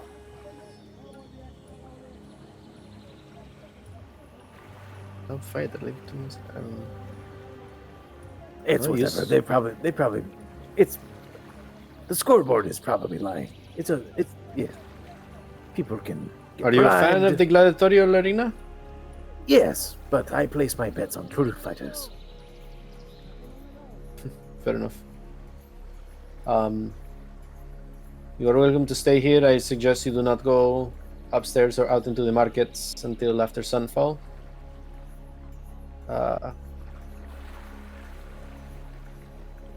Can you make the disguise for yourself again? I can. You can, okay. I'll give you instructions to the safe house if you want to go handle your business. I don't have men to spare to accompany you. One of them will. One of them will accompany you. You said That I would could bring probably one. be me. Okay. All right. I was Musamande's men were very emphatic that nobody else joined, but you know your love better than anybody else. But my understanding is that she was not too keen on the idea of anybody else arriving. Oh, I She thought seems you to had be a bit said- cagey about the situation. I thought you had said there was one person allowed to come. So One person of Musamande's men who's escorting her. then never mind. I will go by myself. The decision is yours. I'm not telling you one way or another. I'm just telling you what I heard. Do you happen to have a kitchen? Yes, upstairs. Why? Have that person upstairs bring me these, and I'm gonna write down quickly ingredients and pass them.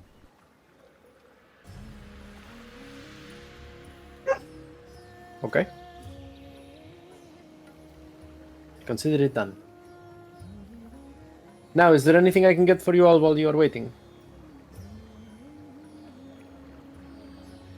Well, if we have to stay here until sunset, a deck of cards would be nice. Maybe a few ales if you have them. I will make you Ooh. comfortable. And maybe some wings. Some wings. Or I don't know, whatever snack food you have. I shall accommodate as necessary. Thanks. Here's some gold. And I'll give him a couple gold pieces. And then I'll wink at Shun. Like, that was fun. 30 Okay. episodes later, we just have t-shirt guns. Could I also get a pony? You are, he departs. Jovan departs. He comes back later. There's a few people. He doesn't come back later, but a few people bring down. They bring down some hummus and falafel. They bring down some dates. They bring down nuts, pistachios. There's some wolfberries. Something made out of. You can't really make. You're not sure what it is, Hazel. This is new to you. This is kind of made of like some kind of soft cheese or yogurt type stuff. It's all quite good. A few hours pass. Oh, and a deck of cards is brought down. The scene is yours until you guys want evening to come. While everyone's doing their thing, Shun will be silently kneading some dough, making the flatbread cookies. The ones you made the night you guys met.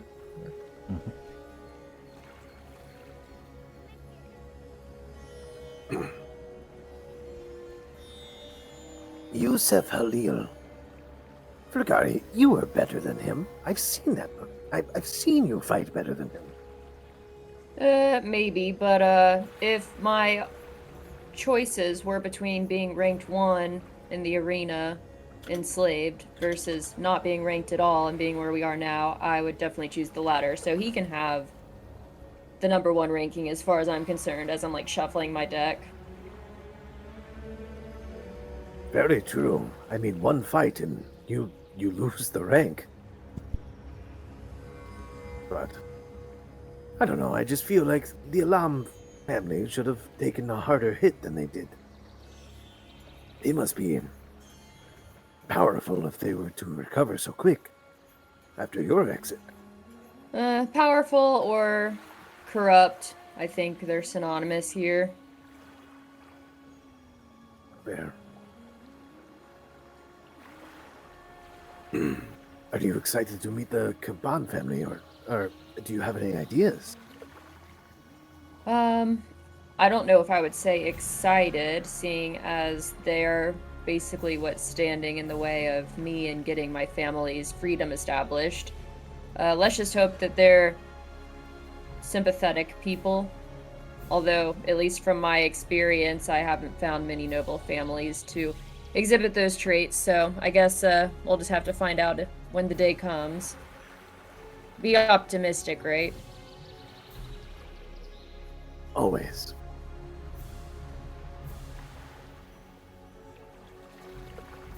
I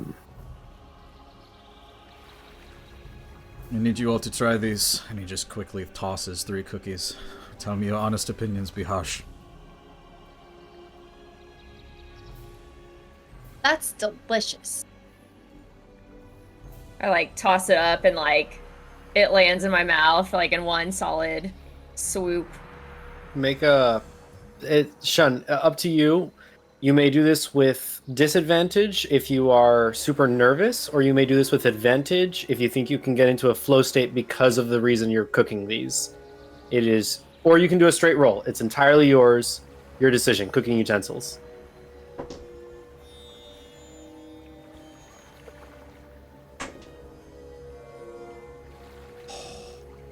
Gonna take the disadvantage. Okay. I rolled a natural 20, and I rolled an 18. Ho ho ho ho! The So cookies are pretty damn fantastic. This is one of the best things I've ever tried in my life. Yeah, these are pretty good. What did you put in these? basic ingredients, flour, butter, sugar. A little bit of love. There's like a lot of love. A whole lot. But they're delicious, Shun. I am very scared. Do you want to talk about why you're scared? Yeah. What if she hates me? I don't think she's gonna hate you, Shun. Why wouldn't she? I do. Because she loved you. I think I'm going Shun. to throw up. Do you remember when we first met? How could I forget you fell on me?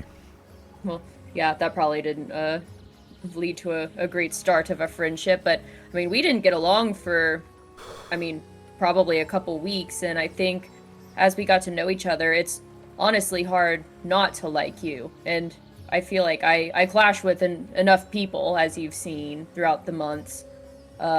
If she sees even a fraction of what we've all seen in you the past couple months, I don't think you have anything to worry about. I think that is the problem. I think I am different. I know I am different. Yes, but different isn't always bad. I think this might be. Well, just because you have grown, if love is still there, love is still there. You could have grown for the better.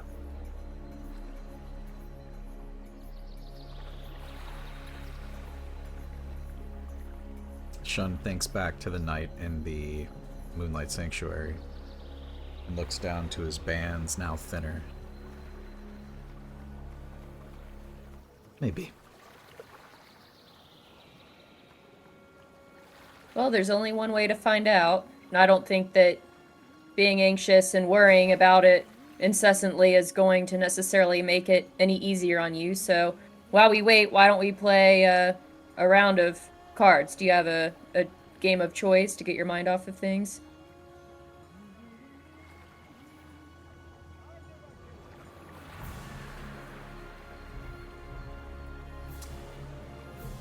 Do you know how to play Go Fish? Of course I do. That was probably one of the first games my dad ever taught me. I start Don't you like mean- dealing out the cards. Don't you mean Joe Fish? Joe Fish? Joe Fish? Joe Fish? Joe Fish? Yes, Marco. It's Puggy. Yes. Puggy's in on it. He feels proud. So it's better. The way to we kill- all forget Pukey. I'm just trying to be part of the group. He's the afterthought. He is the afterthought, Oh, but yeah, he's with you guys Pukey, here. Sorry. I He's think that they only one- brought 4 ales. I don't know. He's that one friend in the group where you're like, did we leave Joe behind? Oh, we're halfway home. Do we have to turn around? Like, Yes, Shut. your main love interest. Shun will, Oh yeah, he came to Alkut with us, like he said he would. Across the freaking Ardesian Ocean. A month's travel away from his home. 7. I'm fine. at Puggy's addition to the party and remembering that he was there, Shun will see everybody goofing on him and smile and I think I am ready. Thank you, Puggy. You actually helped for once. No, he's helped more than once. He saved us in the What is carriage. this? He I did mean- save us. We can't keep harping on that, guys. Once. Okay. It was you for important. helping. But like, that's Okay, all so we you ever hear that? talk about. You're You hear welcome. that, Pudgy? Your good deed is expiring. We're gonna need a new good deed soon. All right, fine. He did give me this really beautiful voodoo doll. I like pull out the little. Not a doll. It's a prayer kerchief. That's right, his little balls that he plays with. All right. They're beads. Okay, they're prayer beads. Can you have some respect for holy ritualistic traditions? Oh, yes, monastery, monk, forgot. Hmm. Okay.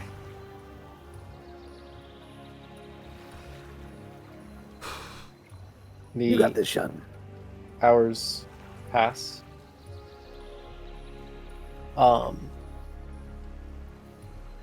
Sun starts to set outdoors. The crowds start to die down a little bit, and the sound of an active nightlife start to take over. Javan comes down. Okay. Think it is safe to go out now. Stay hidden. Jovan, you were talking to the fisherman. I think I got this. The fisherman. The fisherman. It was. The fisherman. It is okay. I will tell you later. And I go invisible. Oh, okay. Oh, that kind of magic. Very advanced magic. Very well. You all are led onto the streets, and Shun, you were told to go to Atifa's Gardens. This is very reminiscent of you make your way through the city, down the winding paths. You're invisible the entire time. Entire time. How long does invisibility last? I think it's an hour, right? Something like that. Let me double check. Invisibility. Up to 1 1 hour. hour. Concentration up to 1 hour. You make it up. Takes you about 45 minutes to get to. This is very reminiscent of the Hanging Gardens of Babylon. So, this giant sort of structure, multi-tiers, and there's water flowing down each side. It's covered in all sorts of flowers, plants, and all sorts of other flora. You see that there are some candles that are lit, some people doing some late night gardening there, some late night tending. But facing towards the ocean side, you see a figure that you may recognize. You go inside, there's a staircase in the middle of the entire structure that goes up. You go up a few steps, and you come to a space where you see a gentleman sort of like leaning off in the archway towards this sort of open garden space, and then leaning on a veranda you see a cloaked figure who is about the size, height, and form of Sophia. Seems to be... Yeah, I got that. We're going to stop there for now. And we're going to move to Vagari, Hazel, and Severe, and Byyyeee. You guys... You almost forgot him too. I forget him all the time. Like, the reason that he speaks is because I'm like, oh wait, Byyyee's there too. Sorry, shit. I gotta like, he's present because I'm watching you guys, but I'm like, but Byyyee's also there. Like, he's been with you guys, so like he should be. Because I forget. You guys make your way to the right. What you guys know, what all 5 of you know, is that to get to the safe house. Sorry, you make your way to the left. You go through the Grand Bazaar. And you're basically going to cross one of the bridges that's over one of the rivers. Once you cross the bridge, there is a dock house that is on the left side of the bridge as you're seeing it. You make your way into the dock house. Something I forgot. Javan has given you all a ring. The ring will allow you into the dock house. It is magically protected with abjuration magic. And so once you make it into the dock house, you're essentially safe. Nobody else can get in without a ring that protects you. Basically allows you into the dock house. So as long as you make it there inside, you're good to go. So you all start to travel. You make your way through the city, and you come to this area where basically there is the bridge ahead of you that you can see. What would you guys like to do?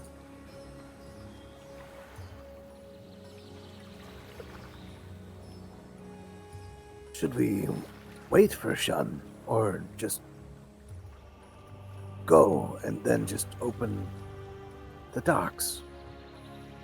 Given how anxious he was about this meeting, I feel like it's only right to maybe wait for him, and in the event that maybe things go south.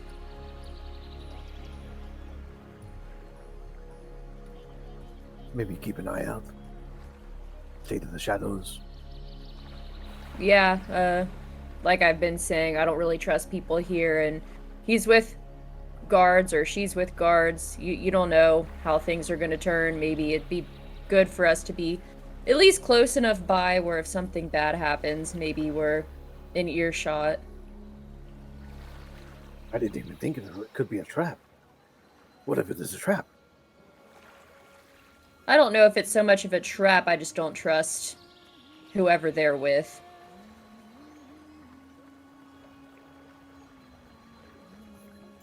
Well,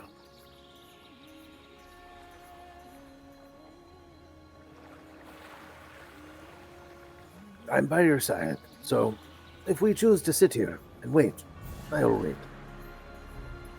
What do you think, Hazel? I didn't even think about it maybe being a trap. I was honestly just so anxious for Shun. That thought didn't even cross my mind. But now it is. Jovan does warn you that there's posters out there of the two of you, and to be very discreet because bounty hunters are on the lookout. And he gives you the fastest and most direct way there. But I think since you guys are basically, being hunted out here, maybe we should, go ahead and go into hiding.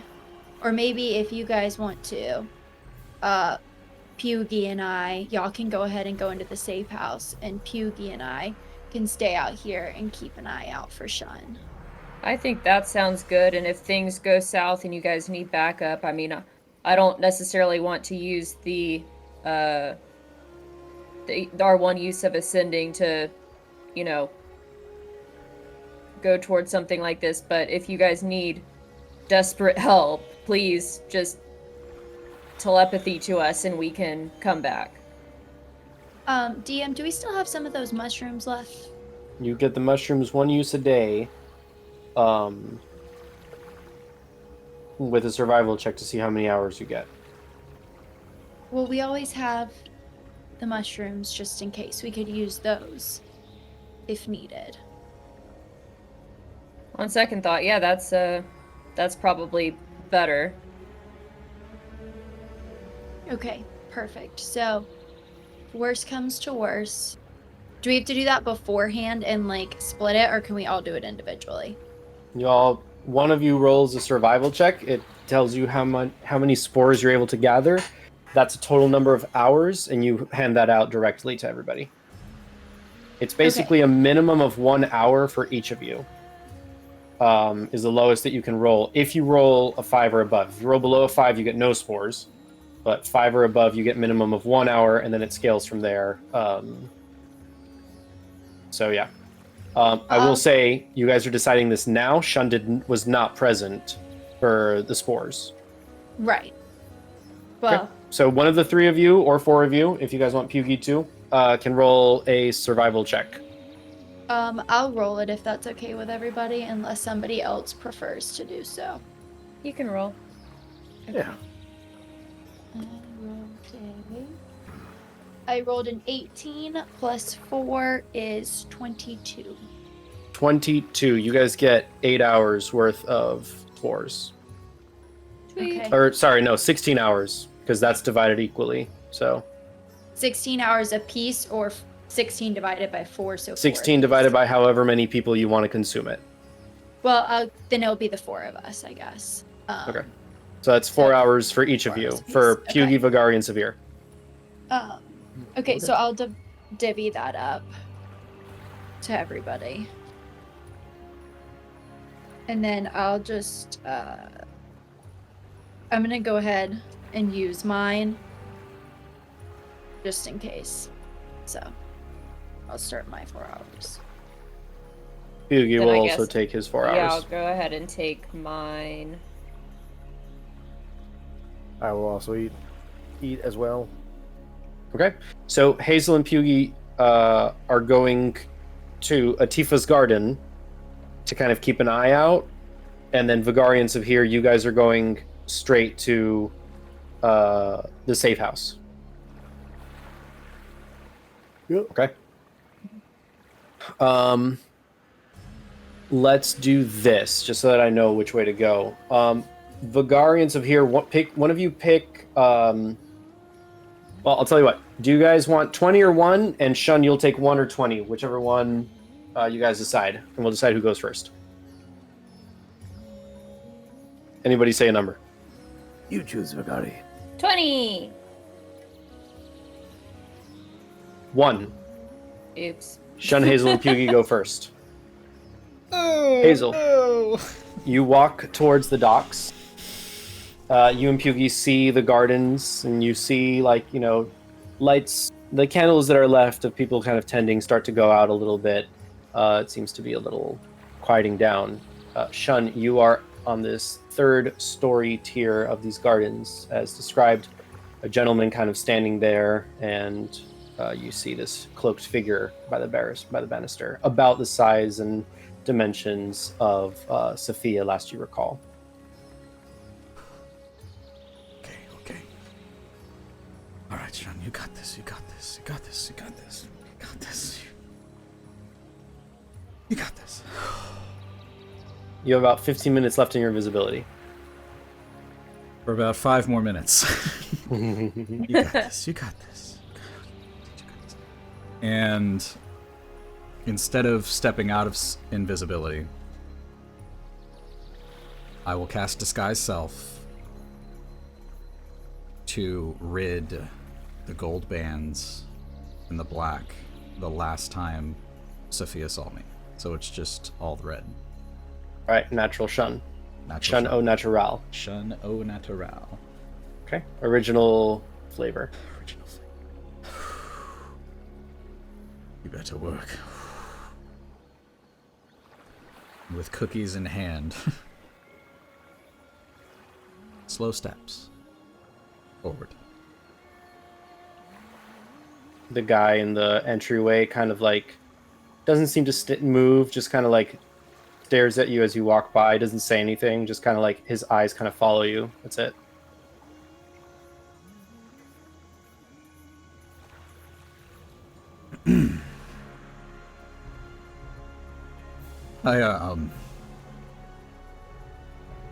She turns. I made your favorite. She removes the hood, and you see Sophia, the white scales with a sort of dark blue tint to the edges where they meet. And she just kind of holds your gaze and just...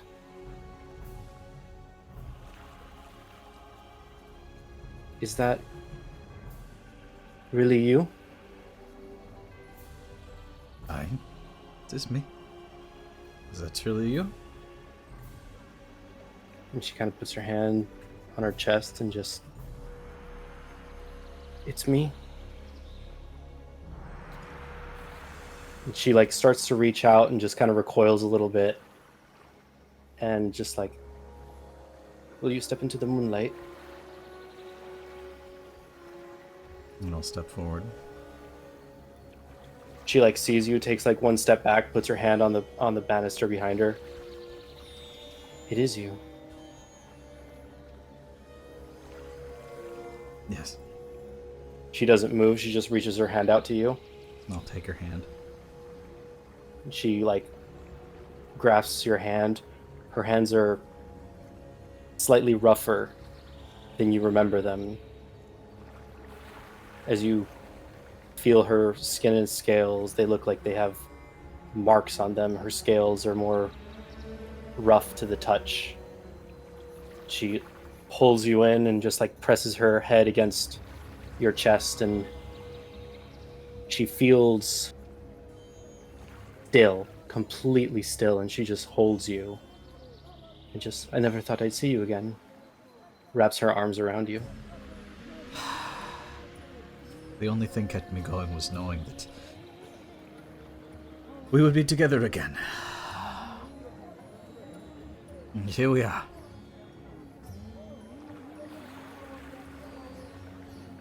Why did you leave? It was not my choice.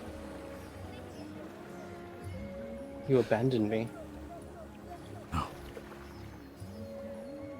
No. And you feel her tightening around you. You left me. No. And you feel a sharp pain in your side. And you feel warm blood start to go down your leg. I need you to make a Constitution saving throw. DC 18. Do I Bro, see that screw this this is lady. happening? Not good. Con save? Con save. Oh, that will be a hot 6. Okay. Sorry, 5. You have the poison condition, which means that attacks, saving throws, and ability checks are at disadvantage. Your speed is halved, and you can speak only falteringly. This is a special poison. You'll never abandon me again. Hazel, you and Pugy see the embrace. Make a perception check.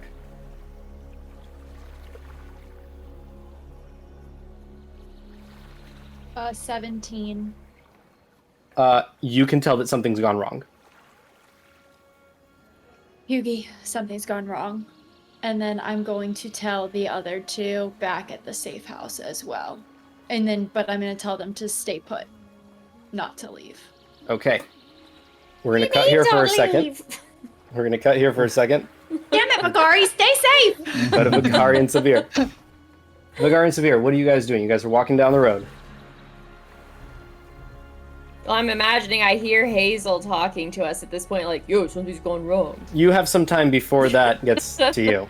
Okay. So I guess we're just I mean, we're You just make going it- to the safe house. I'd imagine that it's probably, like, pretty close. I don't see me personally wanting to derail because, to your point earlier, like, Yeah. we need to get there. Let's both of you make a perception check.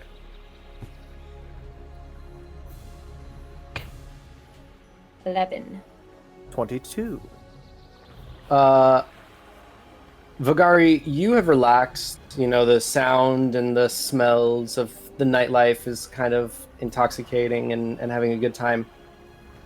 You make it to the riverside, to where you can see the bridge in the distance. And as you are passing, there's these steps that go up to the second story of this bridge that crosses the river to the safe house. And the description is exactly as Yvonne has mentioned. There are some crates that you pass, and you just kind of hear something from behind the crates. And there's a beat. And then you just hear, "Fuck it! Now!" And from behind the crates, Ruick jumps out, flares his frills. I need both of you guys to make Constitution saving throws as a poison gas is It's spit like your Jurassic way. Park, but lame because it's Ruick. I need everybody to roll initiative. Okay, what I was have- the first thing you needed? Constitution save and then Constitution save from Vagari and Subhir. I got 15. that? Natural 20. 15 saves. What is it? Natural 20. Natural for 20 27. saves. You are not poisoned, but 1, 2, 3, 4, 5. You do take Natural 20 again! Watch your attack roll be like a 1 now. Oh no. Like, oh. So I got a natural 20 on initiative, or 21 for initiative. each of you take 13 points of damage. That Poison hurts, damage. man. Me and him? Both of we you. won! Exactly. Ew! But he only gets to use that one time. And in front of you and behind you, you see a minotaur land down behind you and a giant orc land down, or a minotaur land down in front of you and a giant orc land down behind you. And you see Ruick just like, "The Alam want you back, and I want your heads."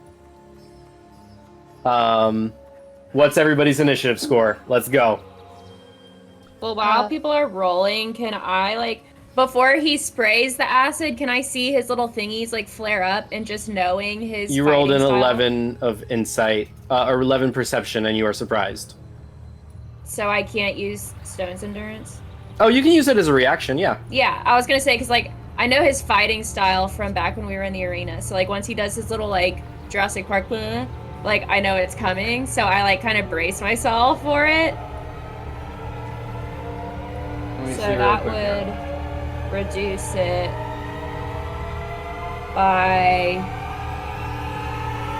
11. So I take Okay. 2. Okay. All right, it reduces it by 11. Yeah, I rolled a 9. Fair enough. Solid. I'm glad I did that now. Okay, let's do that. All right, what's everybody's initiative roll? I rolled a 5. I also have a question. Go ahead.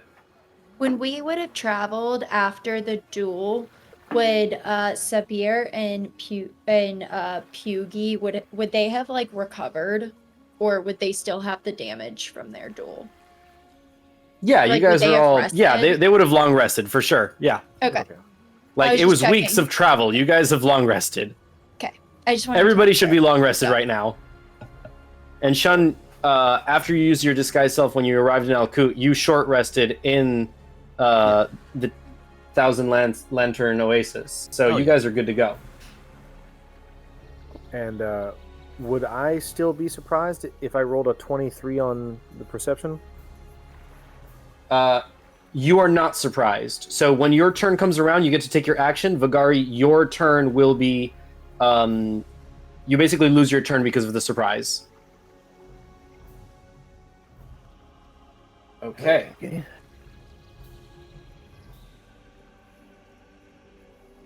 At least one of us isn't totally oblivious. Well, I mean, you were dreaming about your dream guy. Dream Jai. I don't know. lately he not coming off so manly. I fell for him because of that, like, saving us in the chariot thing, but he needs to pick it up. Again, it was the goblins who saved us. Byyyeee was Honestly, just there what and said, has he please. brought to the table aside from recognizing us? A braille handkerchief that I can read and cry to myself at night with.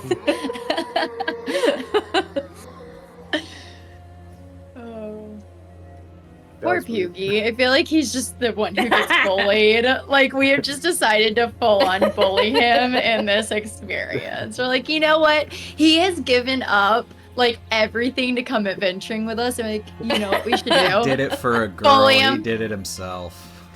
True, but yeah, he won't even marry her. He did it for the Exactly. He's just hoping to get Really? Pelagie. He did it for the badgie. Okay. All right, 25 to 20. 21. 21. Okay. 15 to 20. 17. Okay.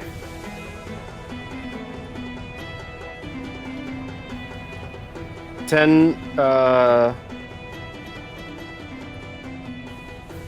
to 15. Hazel, what was yours? 5. 5. Okay. Okay. What'd you roll, Bagari? 8. Okay. Oh, and I forgot to roll for Byyyeee. Okay.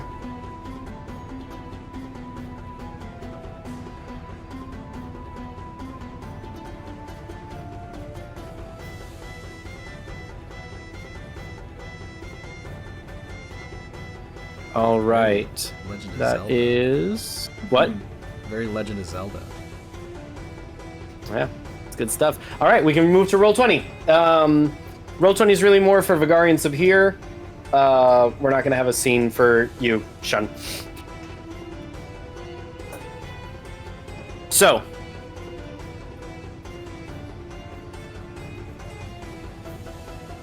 Yep, I see that. Bam. So you can see. Oh, whoa. Oh, that's the nope. We're at the bottom, yeah.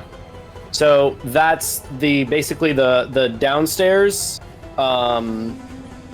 There's a second level that has the actual bridge.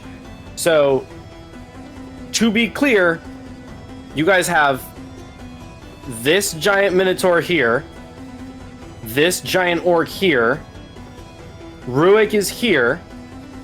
These are all just pedestrians. They're just people who are just, going out and about in the evening, and they see this unfold. They're going to start running. And actually, the very first person that goes is going to be a goblin that's shooting from above in the pathway that you guys need to get to the safe house. That's going to be a 15 for you. Wait, 15 plus. Yeah, that's going to be enough. To you, Vigari. Can we see where he is located? You can't. He's above. I'll put him more or less where he should be.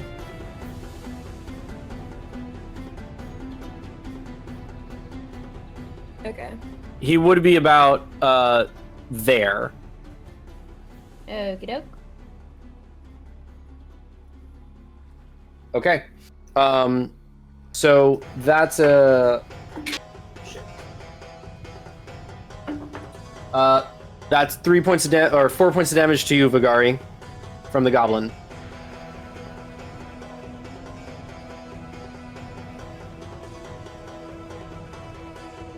Sabir, you're up.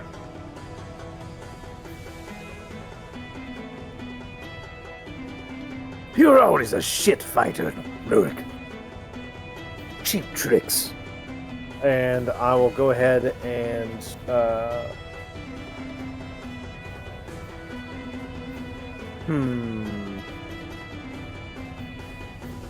I'll go ahead and run at the Minotaur and try to trip him. Make an attack roll.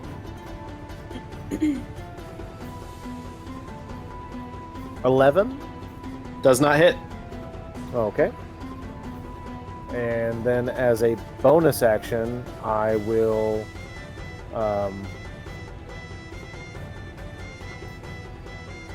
where is it? I know I have it. Second wind. Okay. And All that is right. my turn. That is severe. We're going to move over to Sophia. She pulls you tighter, Shun, as she digs the knife further into your side. You will never leave me again. I lost it all because of you. Everything. And she's just going to go for a second hit. Oh, I didn't roll the damage of the first hit. Nope. That is Trying to a pull like a Romeo and Juliet. Like, what is happening? D4 for the knife. That is 4 points of piercing damage. And you failed on the dexterity on the Constitution saving throw. Aside from the poison condition, half your speed, and speaking falteringly, you take 7 points of poison damage. Okay. The cookies fall from your hand, scattering across the floor. That's Sophia's turn. Shun, you're up. Was that the first hit? Oh yeah, she does get the second attack on you. That's right. She misses the second one, goes for it, and then just like I want to You grab take, her like, wrist with as she's pulling it. cool. And she just tries, and she's way stronger than you remember. Way stronger than you remember, but you do manage to hold her down sort of at bay. Now it's your turn. Just look her in the eyes. I'm so sorry. I deserve everything here. You can come with me. We can make it better. Please? Please. And that's it. That's your whole action? Your whole turn? That's all I'm gonna do. All right. Make a persuasion roll at disadvantage.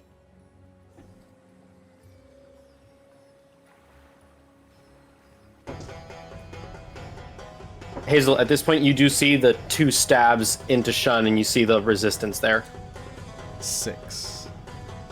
Yeah, she don't give a fuck. Would I also see that he's basically would I see him talking to her in response to after these stabbings? Am I close enough to okay. In order to discern that, I'll say that on your turn you will be able to make a perception check, but that is your action. That this is your decision. But we're not there yet. Ruik is gonna go. He's going to come close to you, Vagari. I was always a better fighter. And let's see if he gets his. Well, no, that's his only weapon charge. He's gonna take he's gonna draw 2 short swords. Does a 15 hit? Yeah. Yep. That is 7 points plus 6 is 13 points of piercing damage, and I need you to make a DC 15 Constitution saving throw.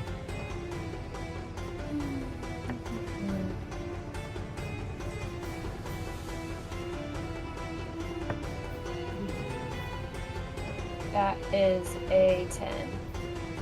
10 is a failure. You will be taking an additional 3d6 of poison damage. Oh, shit. 11 points of poison damage. But those are also only 1 use per short sword, so... So 13 plus 11. Yep. Cool. Well, this is looking great. I feel like it's my duty to remind you, not all combat has to end with all people dead or unconscious, you have a goal. That is a valid. Okay. That's Ruik's turn. Vagari, you're up. How far are we from the safe house? So this is where you guys are right now. You have to go up these stairs, up here, and then I'm going to cross this bridge over here, cross this bridge, and the safe house is on the other side of this bridge.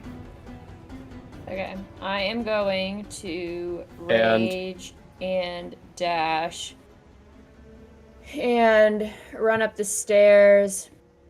So let me put you back into this one. Where are you going from where you currently are? So I'm gonna go 5, 10, 15, 20, 25 to here, and then up the stairs. You're gonna take an attack of opportunity. I thought these were just regular people. No, attack of opportunity from Ruik because you're leaving his melee range. Okay, fine. Well, I'm raging now at this point, so hopefully. That's a nat 1. Okay, cool. So. He takes 2 swipes on you, gets really cocky, goes to lunge, and you just kind of like barrel roll out of the way and just start running. Okay. I'm just like, Sibir, we don't have time for these losers. We gotta get out of here. And 10, 20, 30. So I would be here by the end of my dash. Okay. All right. That is Vagari. The Minotaur is going to go. Takes his great axe to you. 18. Miss. 18 is a miss? Oh, because you have the Cloak of Protection now. It's 19. The I'm Minotaur glad I got that. What up? brings his great axe down, and you can see from the gleaming moonlight and the candles and everything, this is also coated in poison. Just slams down behind you. Ah! That's his turn. That's all he can do. The orc is going to close the gap with his great sword. 19. 19 hits. Great sword is 2d6. Make a Constitution saving throw.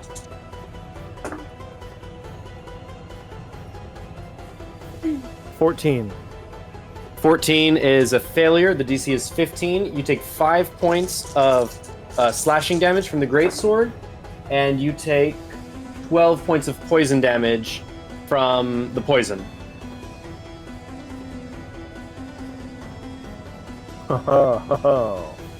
Okay. You just hear Ruik, "Don't let them escape!" That's the orc's turn.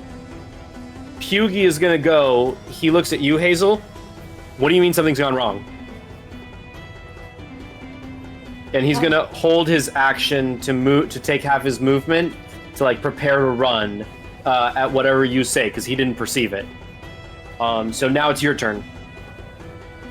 I'll go ahead and respond, like, telling him what happened. Do I have to use any action to basically inform Vagari and Sibir about what's happening? Communicated messages through telepathy cost a bonus action. Okay, well, I will use my bonus action to tell them what's going on.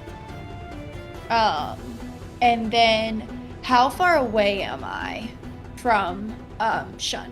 I'm gonna say that if you dash, you can get to the 3rd floor by the end of your turn, and you'll be about 30 feet away from where they are standing. So if you take this turn to dash to that point, you'll be within a range of 30 feet. But if I am not my human elf self, would I get there faster? If you have 60 feet of movement, you would get there at the same... Because you have to use your action to wild shape. Right. As a panther, I have 50. That's why I was wondering if I. You would get closer, yes. So you can use your action to transform into a panther, and then use your movement 50 feet, and you would be within 10 feet of them. All right, well, since I can't get all the way there, I'll go ahead and... Because within 10 feet as a panther, I don't think I can do anything. I think I have to be within 5 feet. Yeah. All right, then in that case, I will wild shape into a wolf instead. And I will go ahead and... Is there any way that I could be on the second level and I'll say then you can not get- tell, or are they gonna totally know I'm there? Like, could I? You want be to try to sneaky? stealth your way there? Yeah. I'll say, okay, there's a 50-50 chance that they won't perceive that something is going on from below because they're preoccupied. If you want to stealth, it's going to take half your movement. So you can risk it or not. It's up to you. Since it's 60 feet, I will risk it because that'll put me at 20, and then the next turn I can use my remaining 40 and be there. Right? Since I have Since it's- 40 as a wolf, if I used half, I would go 20, and then my next turn No, could you use just my get full 40. It's 60 feet to get there. Right. You have to use your action to transform, so your movement is Yes. 40 feet. So you would be Right. within 40 feet of them. But if I stealth, 50 feet I of them. would do 20, right? Yes, correct. So then on my next turn, I would have enough movement to then get there. To get within Hopefully. visual range, yes. Oh, not to get all the way to them? Because it's 60 feet. So actually, you just barely make it to the third floor. Okay. All right. Well, I'll just risk it and run then. My full Okay. 40 feet. Nat 20 or Nat 1? 20. Nat 1. Awesome. Sophia notices that you transform into a wolf and you're making your way there. So you take all 40 feet of movement. Yeah. Pugi moves 20 feet. That's his held action for this. All right. The goblin is going to shoot at you, Vigari. That's a 16 to hit. I need you to make a DC 15 Constitution saving throw.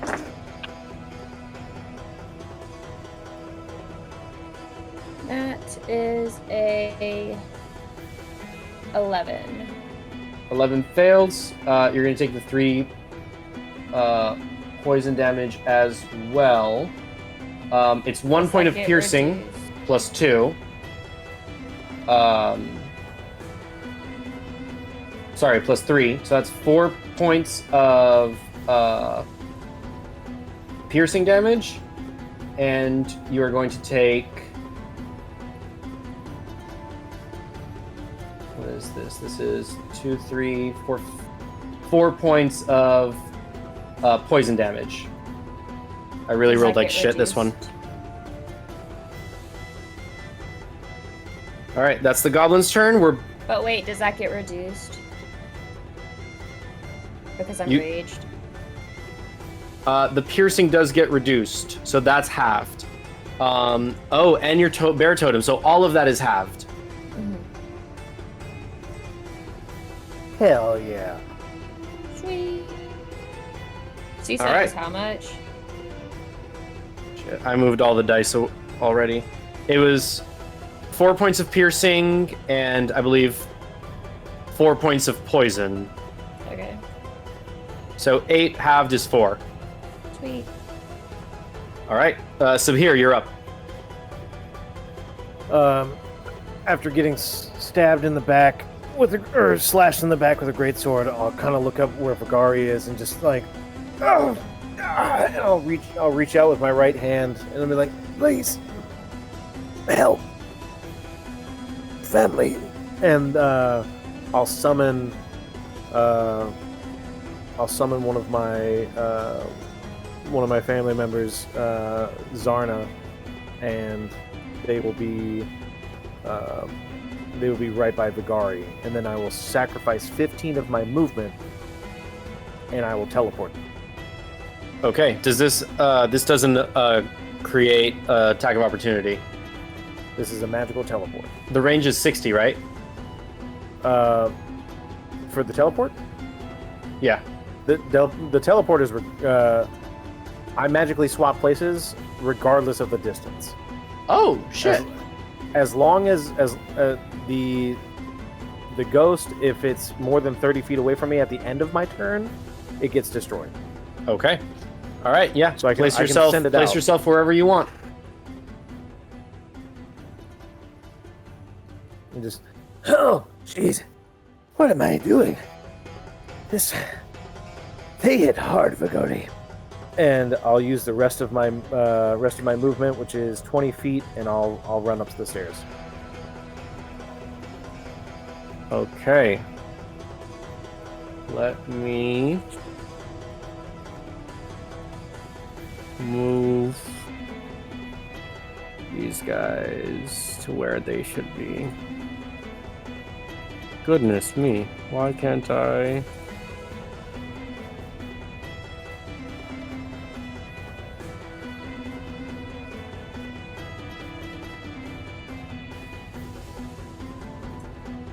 Okay. The goblin is on the roof over here. You are by the barrels there.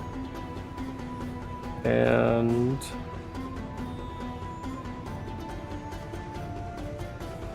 I lost someone. Who the hell did I lose? Okay, no worries. I'm moving you guys over here.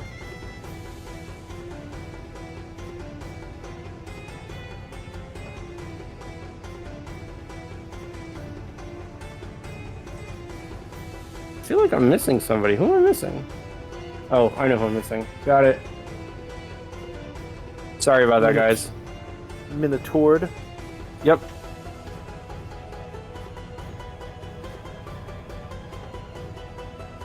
There we go. All right, we're good to go. And then Hazel and Pugie are elsewhere, so they're out of this combat. So, deleted. All right, and you're running where, Sabir? Using the rest of my 20 feet of movement and running 1, 2, 3.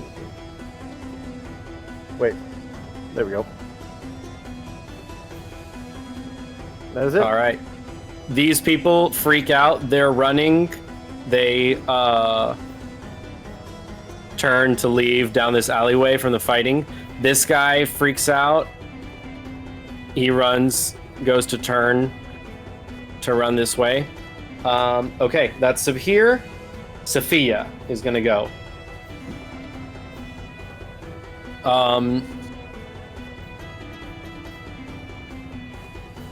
Okay.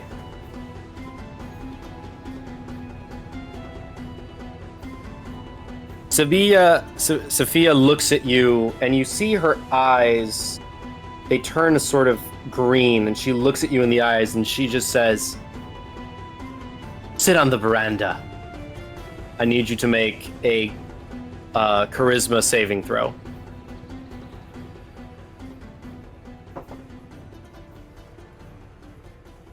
$15. DC 12.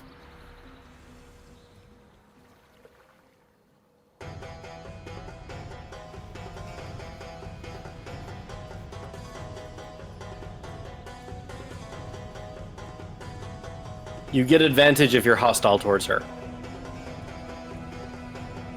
What if she's hostile to... Oh, I said 15, so... Oh, that's what... Oh, I thought you were asking me what the DC was. No. Okay, so she just says go sit on the veranda. That's her turn. You feel the effects of a spell of like magical powers trying to compel you to go and sit on the veranda. What's happened to you? Feeling very weak. Not right. I will bonus action disengage. Okay? And I will action dash 30 feet. Backward. Okay. The guy who's standing in the archway, you see that the eyes that were following you, his eyes are closed. And upon closer inspection, he's stabbed and dead. The eyes that were looking at you, you presume were an illusion that she placed upon this person. And she just calls out, "Where are you going, my love? Come back! I thought you wanted to be together!" So, bonus action, disengage, move 30 feet, anything with your action. Well, that was my action because I have half movement, so I action dashed 30 feet. That's right. Fair enough. Okay.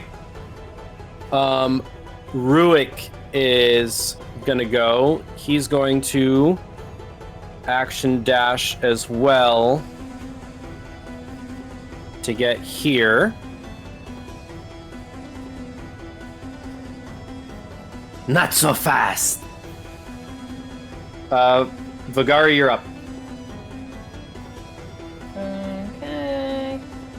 I am going to run to the side and then charge like 10 feet forward, but before getting completely out of arm's length from Ruik, I want to shove him off the balcony. Okay, contested athletics. You're shoving him? Yeah. Holy crap. Marco, stop trying to kill me.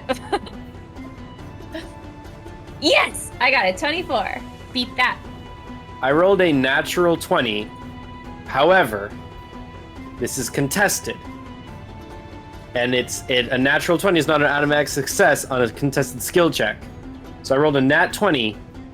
His strength +0. Suck on that, Root. Get fucked. Get wrecked.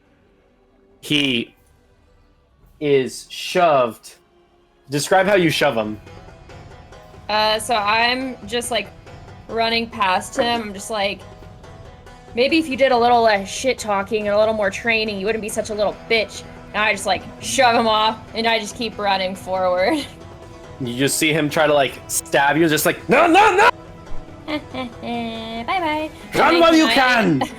Can I continue my dash for the rest Fearful of the runner! Yes, you can. Wait, Yay. if your action is to shove him, you can only move your full movement.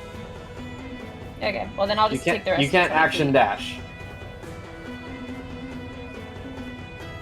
Well, I used my action to shove him. Correct. Or I used my action to dash and then bonus to shove him, so I'll just move the rest of the 20 feet, so I'll be here. Okay. Because of the charger thing. Yeah. Ow! Ow! All right. Perfect. That is Vagari. The Minotaur is going to take his 40 feet of movement. Wait.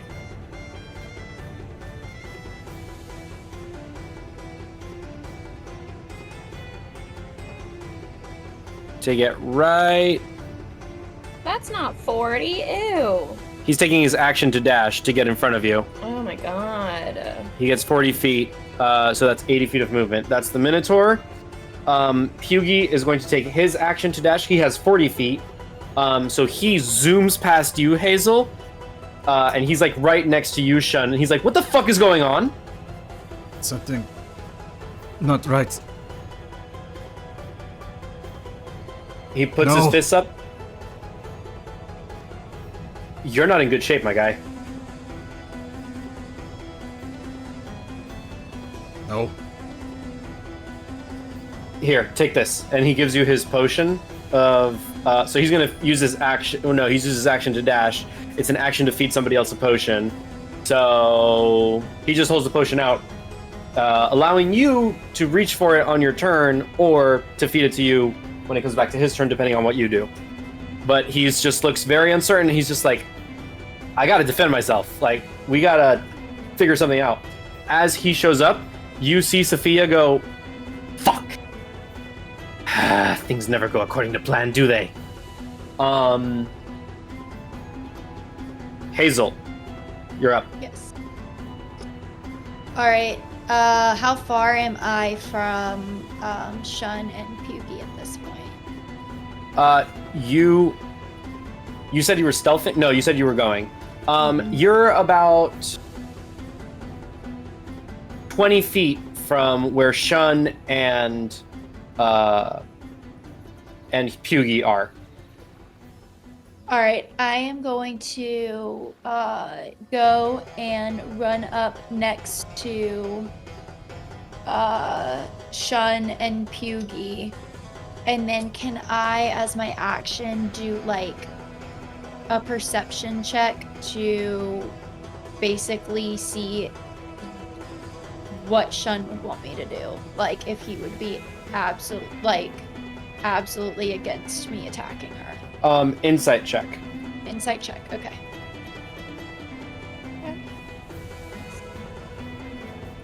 Shun, your decision on persuasion or deception if you were trying to conceal your emotions. I rolled a 15.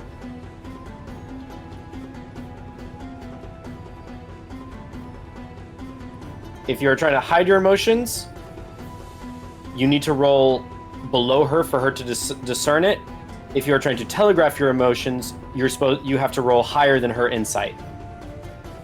Well, I rolled lower either way. Okay, so, well, if it's deception, she can read you. If it's persuasion, she can't read you.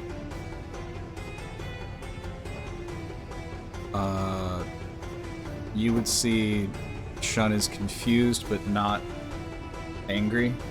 He's broken. Like the same feeling when he heard about his kid, but worse. And afraid not for himself but for her. And at this point, I will end my turn just right next to Shun. Okay, at your arrival, you see that she just gets more and more angry and be like... And she, like, starts, like, process in her head what she needs to do next.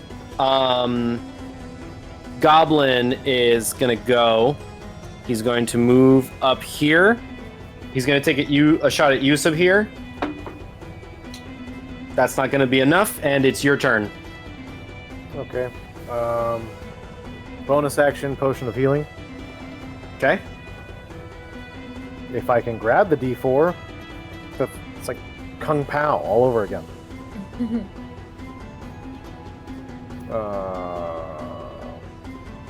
Heck yeah, man. 5 health back. Anything counts. What? There we go. And then I will step across from the Minotaur.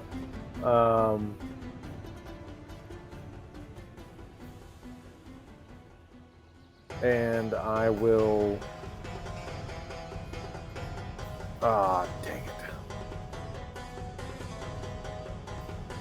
I will move here. I will take the attack of opportunity, and then I'll hold my action. 17. Woo! Woof, goes wide. And I'll get real low to try to hide underneath the barrier so that way the goblin can't see me.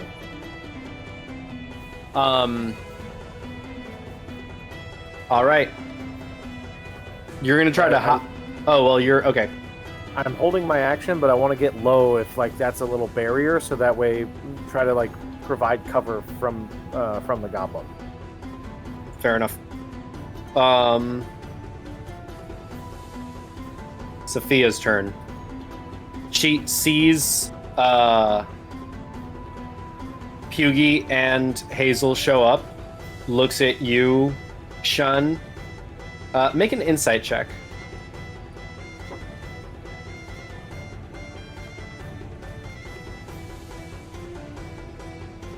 Seven.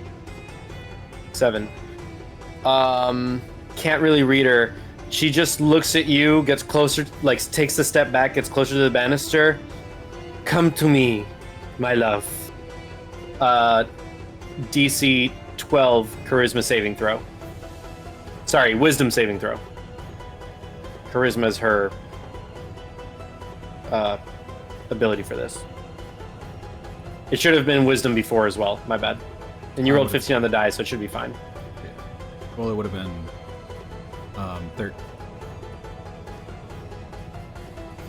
been 12 exactly on that one. Meets it, beats it, so you would have been fine. But this is 9. You are compelled on your turn to go to her next to the veranda. Okay. So on your turn, that is the action you must take. Which it is your turn. I'm compelled to move, but can I still try to speak? You're charmed / hypnotized, so you're just like, yeah, this is what I want to do. Like, I mean, what do you want to say? Like, to you, you're like, this is the most natural. This is the natural thing, is to go to her and to be next to her. You're hypnotized. You're charmed. It's a suggestion.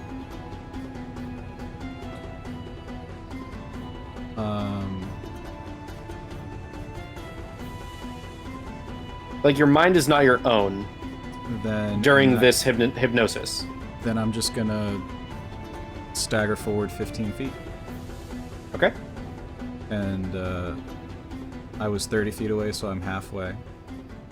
My action is to go toward her, 15 feet.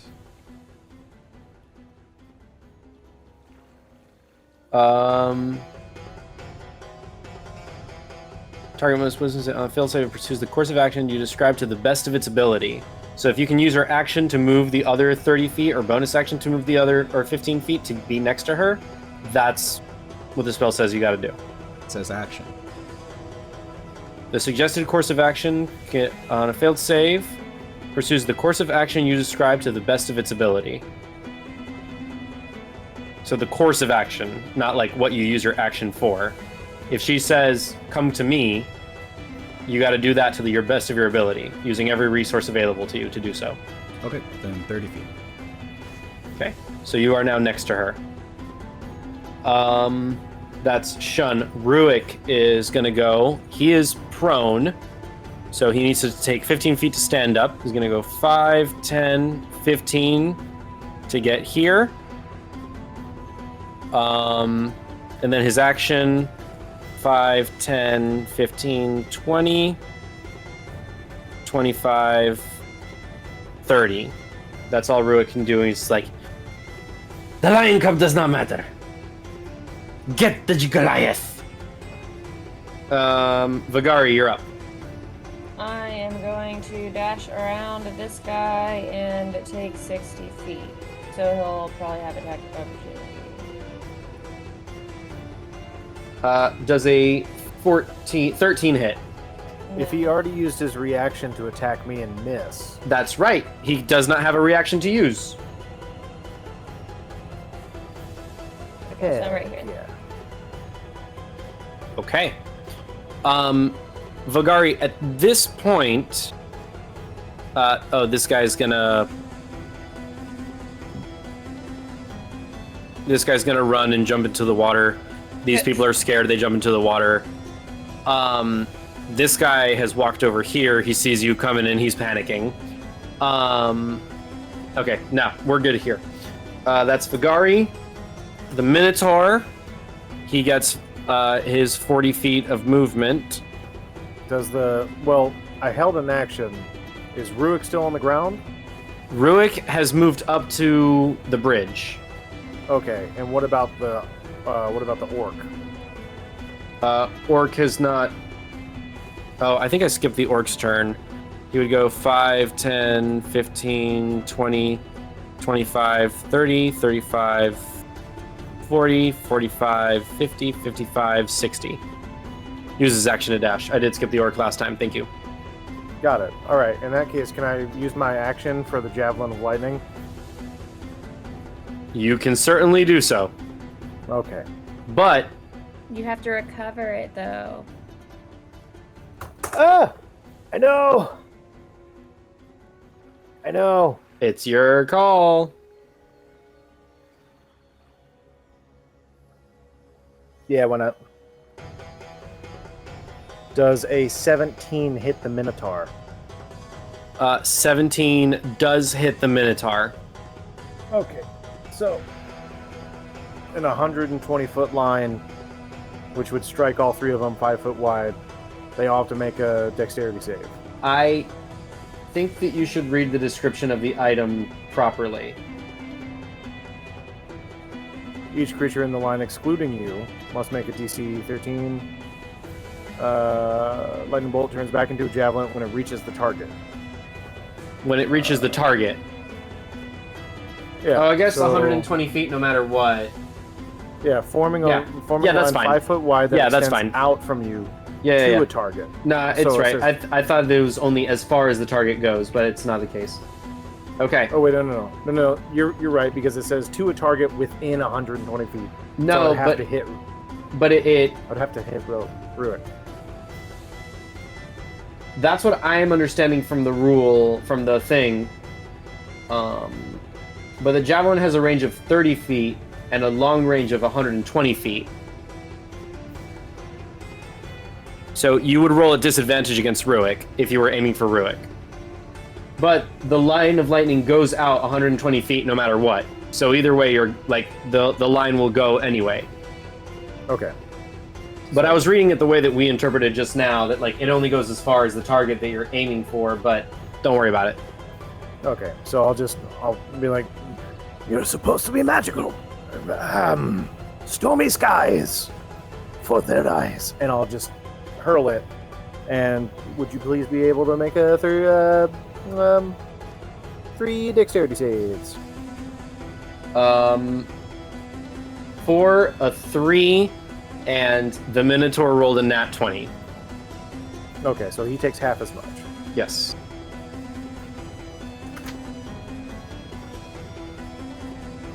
And what did you actually roll for the damage? So that is going to be. Or sorry, to hit. Oh, it was a 17. 17 will hit the Minotaur. Okay, so then the people that failed just take the lightning damage, and the failed damage is 12, 15. They take 20 lightning damage. 20. And then the Minotaur, yes, and then the Minotaur is Takes 10. takes 10 also, but also the damage of the javelin. So it's 1d6 plus 3. So he takes 5 piercing damage. So he takes 15. Okay. Okay. You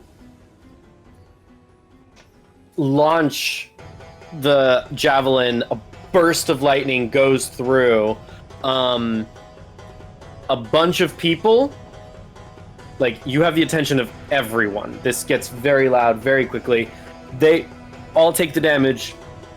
The javelin lands in the guy's chest. He just, like, pulls out and just kind of, like, looks at it, looks at you, and just, like, pockets it.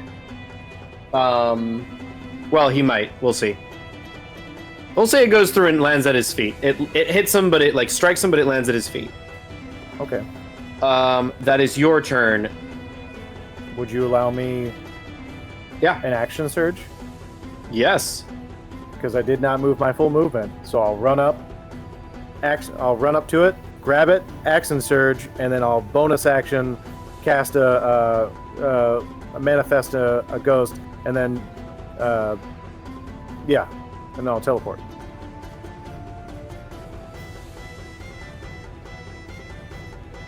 Thank you, sir. That's the awesome dope shit that happens when you know your character sheet well. Fuck goddamn yes. Thank you, sir. So I was here, so This is not going to happen very often. You get a DM inspiration for that. 10. Okay. So yeah, I'm like right there now. You're I going will- to teleport I'll- there? I thought you have, like, no matter what distance it is, you can just, like, Well, you can I- teleport over here. Oh yeah, no, I can. Well, I can create the dude 15 feet away from me, and I can have him move 15 feet. So Okay. if I'm there at his feet, right? 15 feet, 30 feet. So yeah. Hey, Vigori. And now I am my turn. It is Sophia's turn. You've accomplished your goal, so the magic wears off. She's going to grab you and try to pull you over the side with her to fall to the next floor below. She needs to use strength. You can use strength or athletics, like acrobatics or athletics.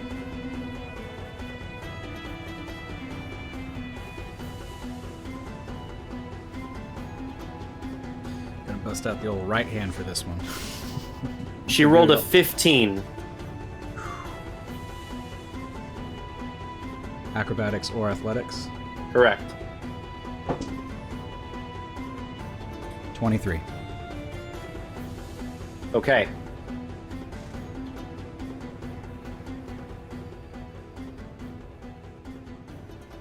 Natural 20 or natural 1? 20.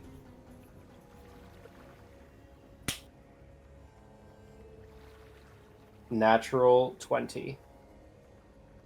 She goes over the edge. You manage to fight back and you pull a note from her pocket. She falls down. She's going to take... This is a pretty high fall. If it's with enough time, can I use my action? 13. Well, it's her turn currently. Your turn's coming up. Is it 6 seconds worth of a fall? On top of her having to pull me? I mean, she kind of falls instantaneously. Are you trying to use a reaction? No, I was gonna use the chains. I was gonna say if she's falling mid-fall, like depending on how high of a fall. It's a 30-foot drop. But using your chains would not... You couldn't use your chains as a reaction. No. Okay. No, she falls. It's not 6 seconds worth of a fall. She falls immediately. Okay. She takes 13 points of fall damage.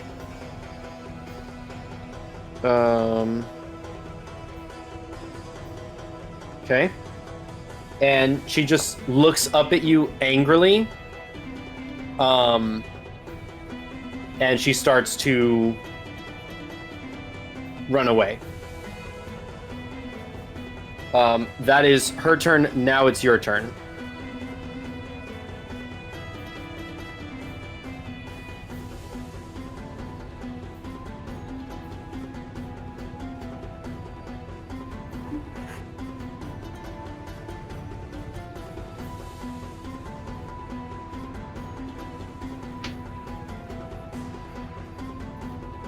I watch her go.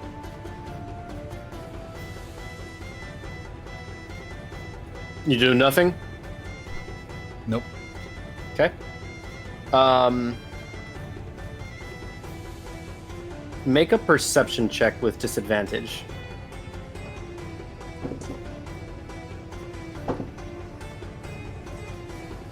Eight. A little hard to tell. She's in the shadows at this point. We'll leave it at that for now. She runs through like the trees and stuff, presumably going back into the corridor to go down the stairs is what you assume is happening, because she gets lost in the brush. Ruik's turn. 5, 10, 15, 20, 25, 30, 35, 40, 45, 50, 55, 60. Because he needs to move past these guys and it's a shorter distance. That is his turn. Vagari, you're up. At this point, I'm still dashing, so... This guy freaks out. He's running this way, jumps into the water as well. Okay, at the bridge now, you notice. Make a perception check.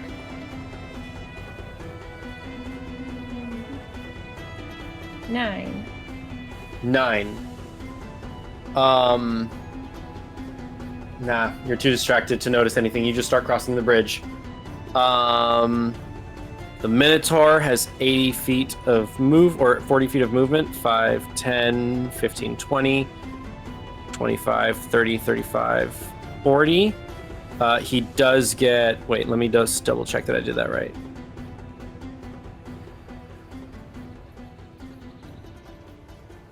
Yeah, 40... No, one square behind because he has to use double his movement to get through... through Ruik. So what he'll do actually is he'll use his action to dash. 5, 10, 15, 20, 25, 30, 35, 40 to get here. You can take your attack of opportunity if you want. All right, I will do so. 19. 19 will hit. He takes 3 piercing slashing damage. Actually, I think it's piercing. It's piercing. It's a javelin, it's Yeah. piercing. Yeah, 3 piercing damage as I try to strike his calf. Cool. Get it? Because he's a Minotaur?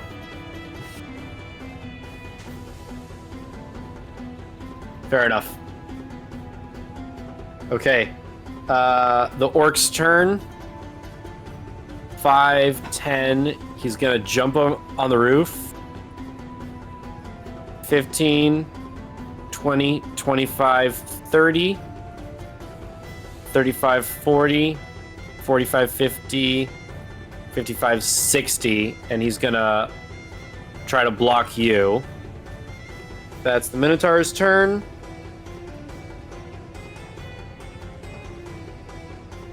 Oh, I haven't been rolling for the goblin. It's fine. Let's see if he hits Vigari. That's a 7. That's a 5. No, we're good. That's the orc. That's the Minotaur. That's the orc. Byyyeee. Byyyeee is gonna run up to you, Shun, and be like, "What do we do?" Nothing. Hazel, you're up. You're in wolf form. I am going to, I'm just gonna walk up to Shun and like put my head against him to kind of comfort him in my wolf-like ways. That's gonna be it. All right.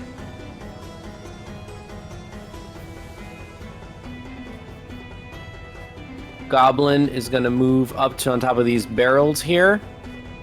He's going to try to shoot you, Vigari.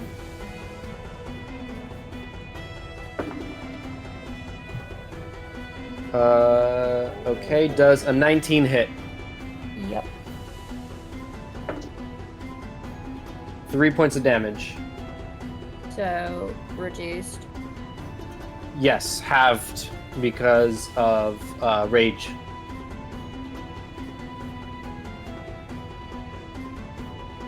Am I rounding up or down? Down. Sabir, you're up. All right. Seeing that they're basically closing me in, I'm gonna run. Oh, wait, here. 15 feet. There we go. Run 15 feet, and then as a bonus action, since I'm kind of closed in, I will Daunting Roar. I need you to make a Wisdom save for all 3. What's the DC? 14. It's a wisdom save? Okay. The orc rolled a natural 15. Okay. The Minotaur rolled a 5. The Goblin rolled an 8. So the Minotaur, the Orc succeeds. The Minotaur and the Goblin are afraid of you until the end of your next turn. And then I will use my action to disengage and run this way. So the people that are frightened of me, until the end of my next turn, they have the condition to frighten. So they cannot move closer. They cannot move closer for a turn.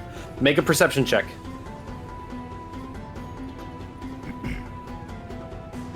9. 9. Okay. What am I'm gonna say- I see? I'm going to say that this is sufficient. Vigari got a 9. Yeah. No, Vigari rolled a 5. Oh, You rolled a 9 as well? I thought I did. I thought you rolled a 5. I don't know. It's irrelevant. It doesn't matter. Okay, not sufficient at this point then. Never mind. Yeah, not sufficient.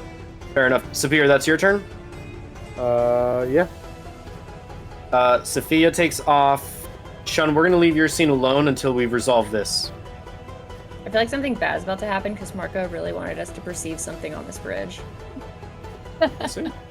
Stop metagaming. Bombs. You're the most metagamer I've ever met. No, I'm That's not. Yes, you That's are. not true. I was gonna say you haven't played with enough people if you think I'm the worst. I remember a specific puzzle.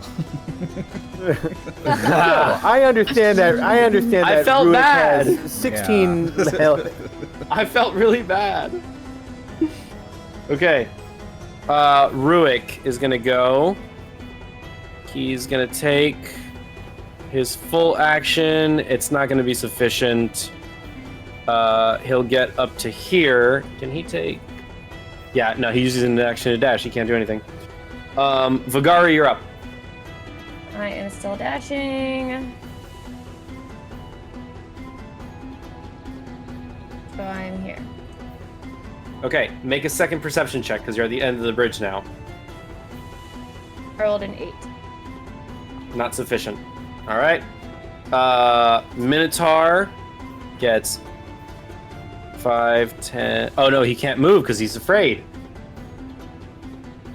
That's right. Yeah, no, that can't do anything. Fair enough. The orc is gonna go. He can move. 5, 10, 15, 20, 25, 30. Wait. 5, 10, 15, 20, 25, 30. He's gonna go here. That's his movement. He's gonna take an attack action. Does a 14 hit? No. Cool. That's the orc's turn. Goblin is going to try to shoot at you. He rolls at disadvantage because he's afraid. He rolled a 4 and a 2. No good. Sabir, you're up. All right. I'm going to take the disengage action.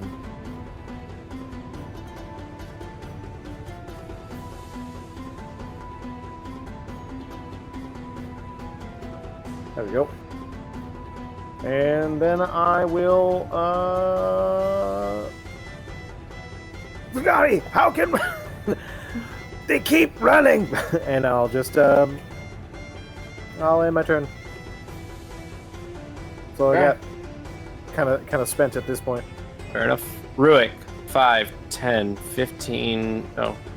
5, 10, 15. Oh, wait. I'll use a bonus action to drink a potion. Go for it.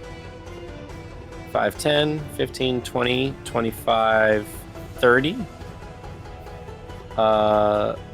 Let's see if he notices it. Does not. Wait, does he have... Nope, does not notice it. Fair enough. That's Ruick. That's his movement.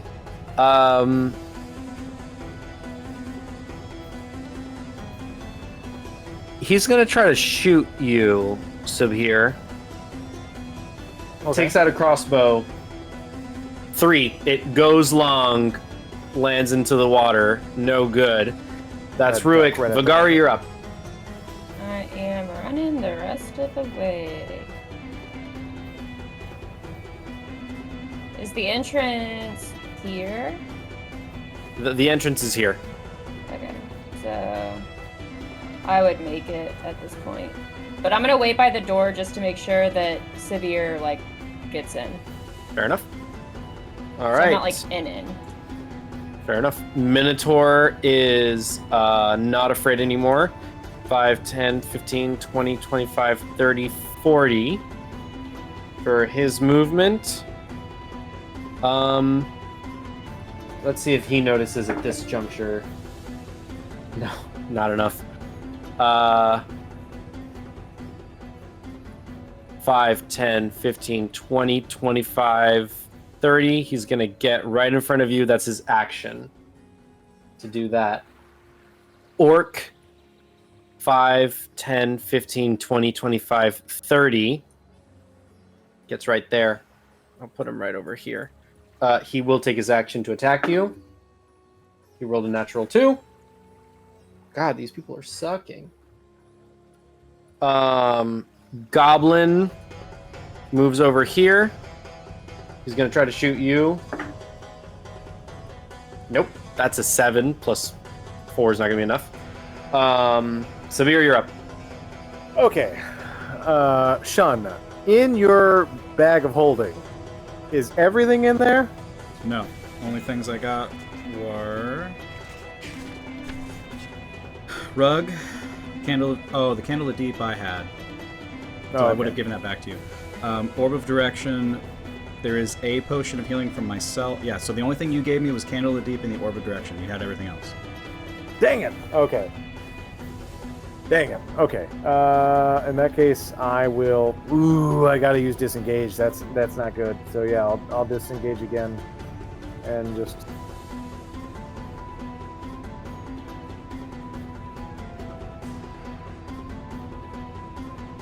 There we go. Make a perception check. Okay. That is going to be a 13 and 12. Finally broke that 5, or that 10 DC. This is a drawbridge. There is a pulley system that, if cut, will spring the bridges away.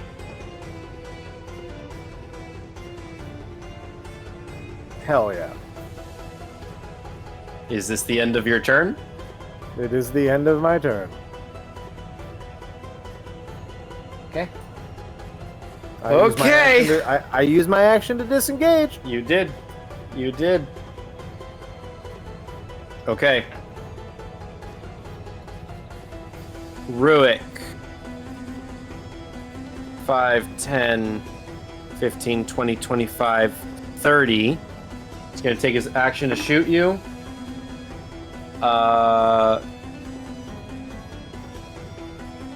19. 19 hits. Okay. Oh, sorry, no, wrong die. D8 for the light crossbow. Ooh. 8 plus 3. 11 points of piercing damage. DC 15 Constitution saving throw. 15. 15 succeeds. You take half damage for the poison. That is 9 halved to 4. Playing with my emotions, my guy. Woo!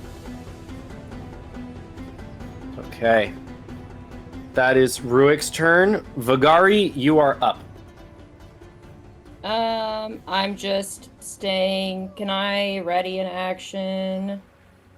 So Yep. in the event that I hear something going awry with Severe coming up, then I would just have, like, I guess my spear ready in hand. Okay. Sounds good. Minotaur's turn. 5, 10, 15, 20, 25, 30, 35. And get right in front of you.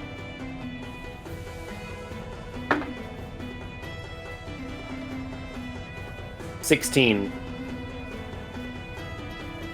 16 does not hit. That's the Minotaur's turn. Orc. 5, 10, 15, 20, 25, 30. He's going to use his action to dash to get right up next to you. Goblin. 15 doesn't hit. Sabir, you're up. Okay,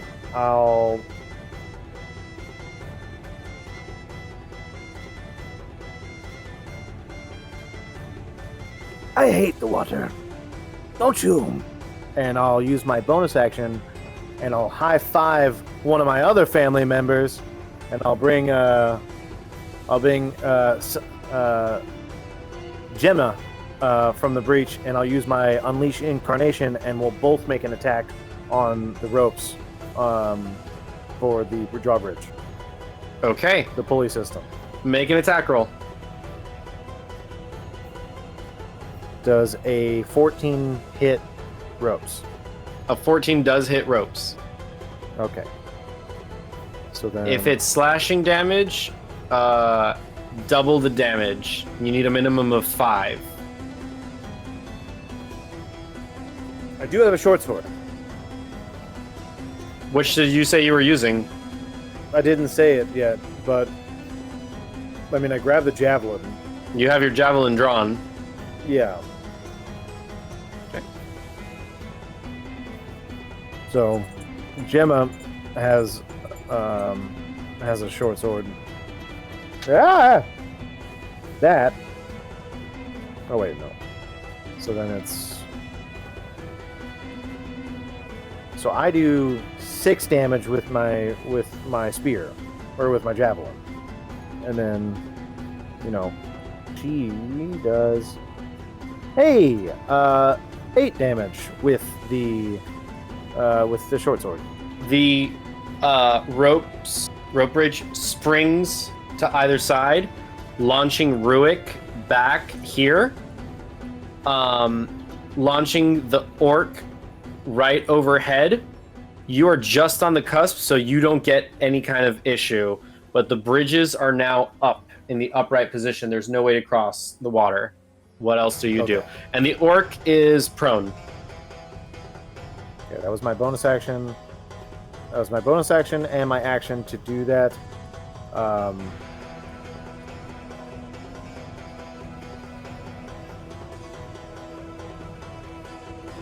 I will. Fuck.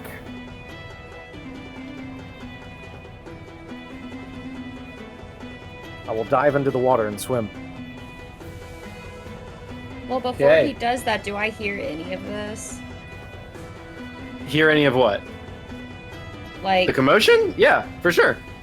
okay, well then can I run around the corner and shoot at this Minotaur guy? What are you going to shoot at him? The spear. –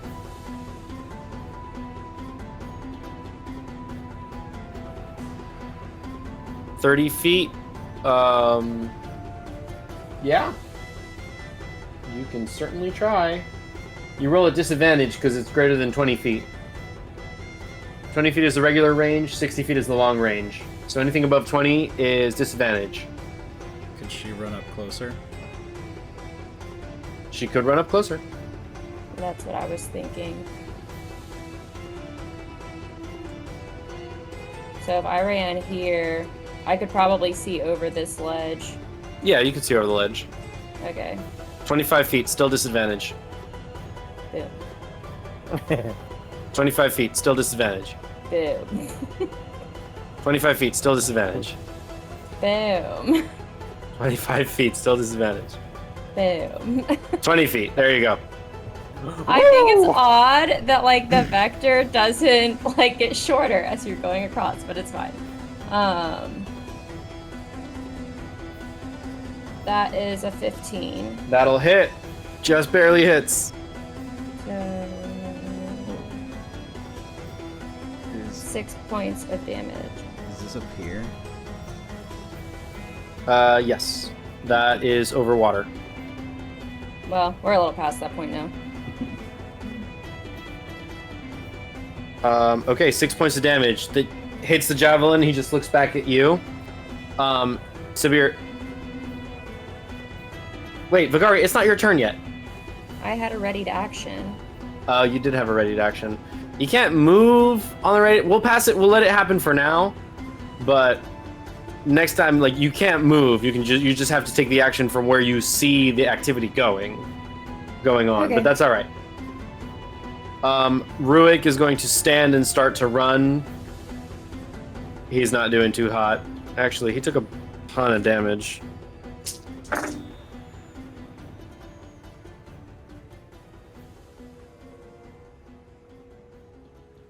Oh yeah, he's still fine. He's good. Cool. Okay.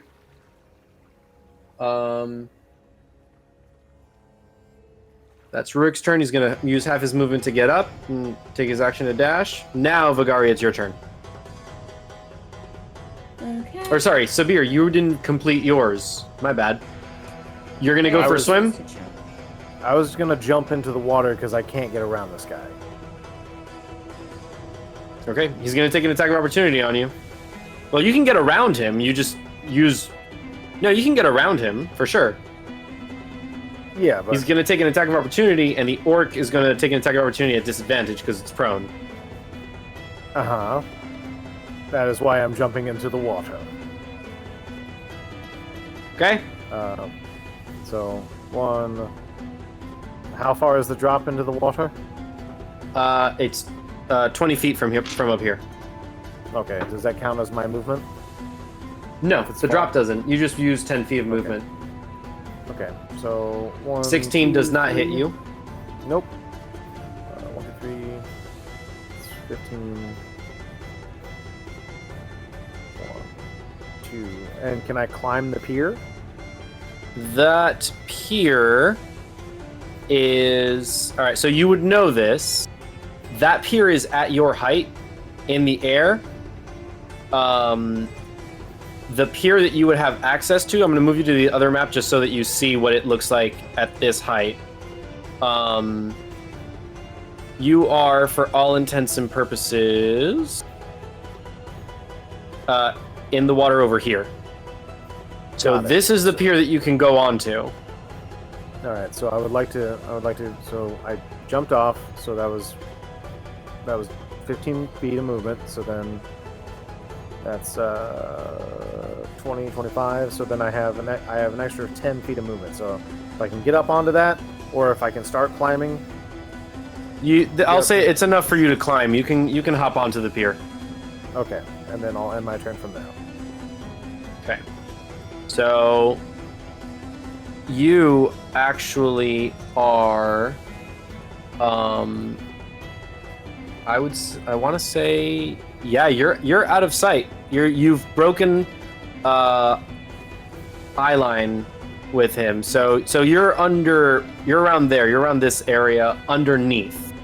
So I'm just gonna give you a little ninja mask to show that you're out of sight. Now it's Ruik. He does his thing. Vagari, you're up. You see Shalhil dive into the water, climb up into, like, from where you're standing, you should be able to see it. Actually, he might be able to see it at this point too, a little bit. But you can see that he's on a pier there. Do I see that there's a way for him to, like, climb back up easily?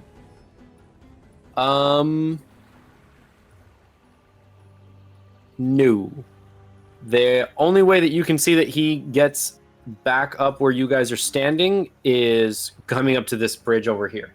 So he has to find a way on the bottom to come to this bridge. But what you do notice is that this building, the hideout, that goes down one floor. So make a perception check.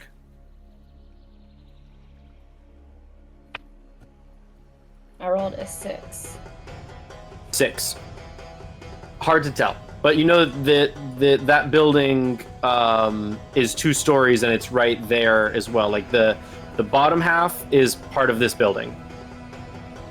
But I don't know if there's an entrance in from the first floor. You don't know. Okay.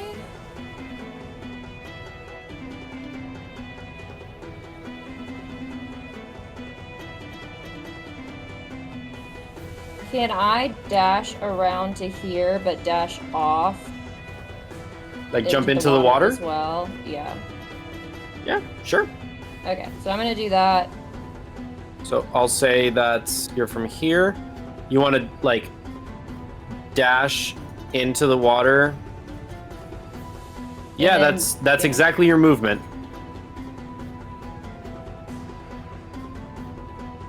So I'll move you to the bottom level. This is where you are. you can still see the Minotaur up here. He's on the second floor, obviously, but that's where he is. You're Okay. starting to get obscured from him. Well, that's my turn. Okay. How does he feel about swimming? He does not feel positively about swimming. So what he's going to do is try to cut you guys off. 5, 10, 15, 20, 25, 30, 35, 40, 45, 50, 55, 60, 65, 70, 75, 80. Moving way up there. Orc is going to use half his movement to get up. Let's see how he feels about going for a swim. He also does not feel positively. 5, 10, 15, 20, 25, 30, 35, 40, 45, 50, 55, 60. That's all he can do. Goblin is going to go 5, 10, 15, 20, 25, 30 to here. I'll say that he does have eyes on you, Vagari.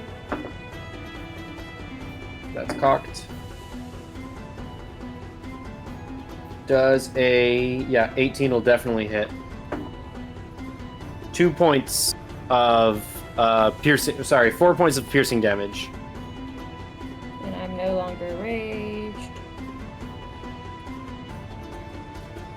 Well, if it hits you, you're still raged, right? If she took a hit during, if she took I a hit, haven't been raged for a while because there was a turn where I didn't have anything. yeah, Isn't the drawbridge? Wasn't the goblin on the other side of the drawbridge though? he is on the other side of the drawbridge. Oh. He uses a bow and arrow, Hmm. and it's well within range, 50 feet away, well within range. Okay. So the goblin would be about here, roughly. I'm trying to like he's up on the other one. Actually, let me see, where is he on the column? Yeah, he's on that column, so that puts him right there. And that is he should be able to see that. 60 feet. Yeah, he can see that. Okay. So 4 points of piercing.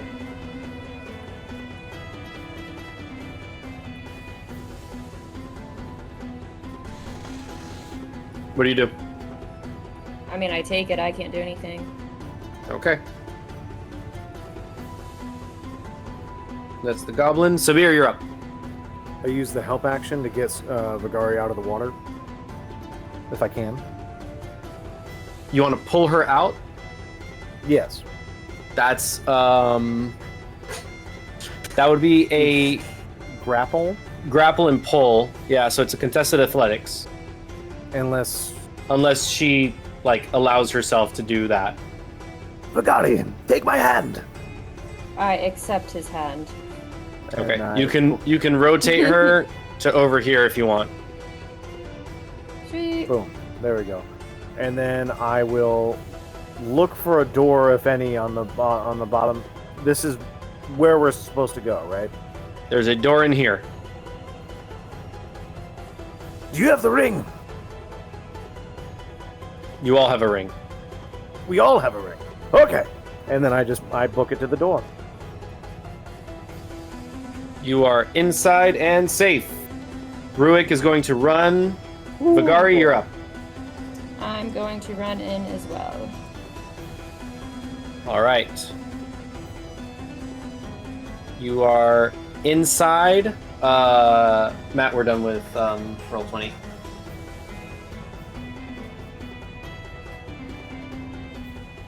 You run inside.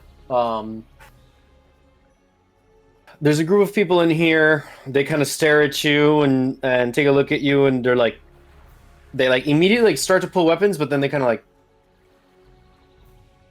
you guys are okay. You guys have Yvonne's rings. What happened? We were ambushed. And I'll start trying to shake off And I would people say start that's to an kind of understatement, and also perfect example of why I didn't want to come back here. Fair point. I deserve that. I'm sorry. Oh no, it's not you. It's just the nature of the situation. We had to come back. That was part of it. But I think at this point I'm hurting pretty bad. Do you have a medicine cabinet somewhere, or maybe a place I can sit down? We can tend to your wounds. Please follow me. So a number of people come together. You guys are able to take a short rest. Shun, Hazel, and Hughie. What are you all doing? Sean would eventually take a healing potion. Very silent. Catatonically so. Not knowing what to think. Doesn't go after Sophia.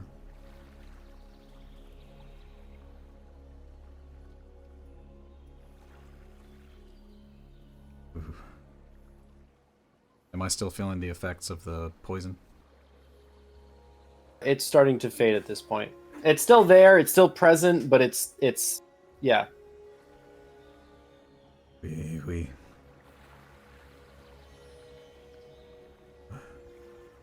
I do not know who to trust anymore. It is probably not safe to go directly to the hideout. I have a few places that we could stay. What do you all want to do? Can I use my telepathy to talk to Byyyeee? Yeah. Since I'm still a wolf. Okay, then I'll tell him to please relay the message to Shun that I will go wherever he wants to go. Like whatever he's comfortable with. And then I also want to tell Vagari and Sibir what happened. Hughie looks at you. Hazel says it's your call. And I agree. He kind of puts his hand on your shoulder. And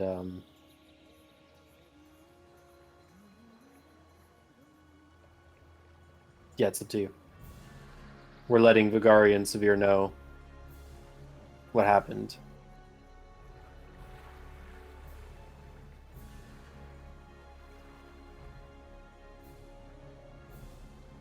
Stay close. And I'll proceed as stealthily as possible to make it to one of my paths through the city to get to somewhere safe. At least for an hour. You were living in Shalhil for quite a while for a bit. I'm going to say that because you know the city so well, it's going to be an advantage, but because you haven't been here in a couple months, what we'll do is, it's not an advantage, but the DC is adjusted for your stealth. So, Shun, Hazel, and Byyyeee do a stealth roll. 21.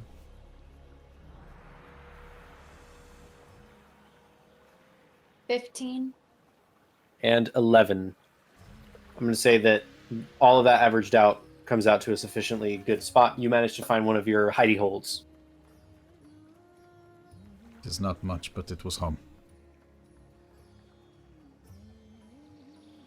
I'm gonna ask Byyyeee to ask Shun if he's comfortable staying here for the night or if this is just temporary. Are we here till dawn, or do we want to wait until closer to dawn to move to this safe house?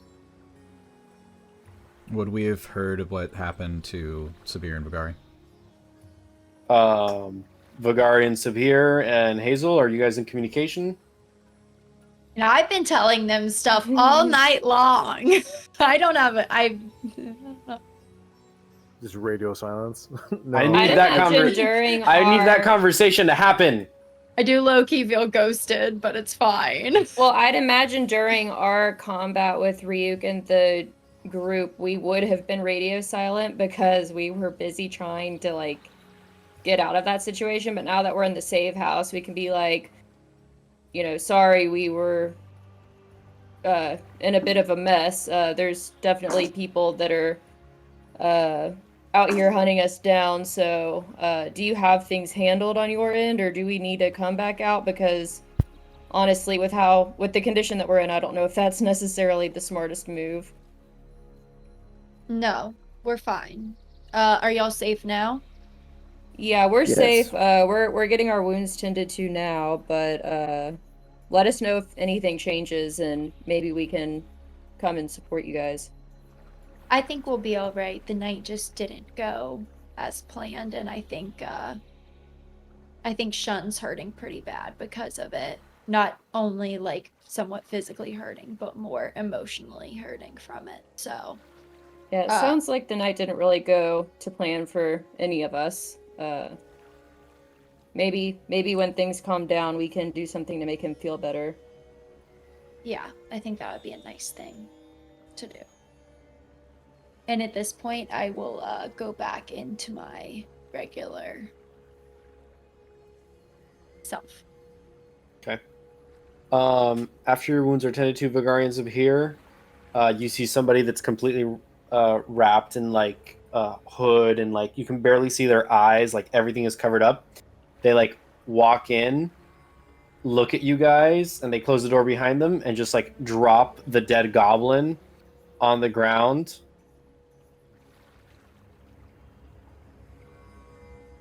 This is a safe house. No one is supposed to know the existence of it. Be more careful next time. And he Well, we didn't walks really have a away. choice. Keep your wits about you.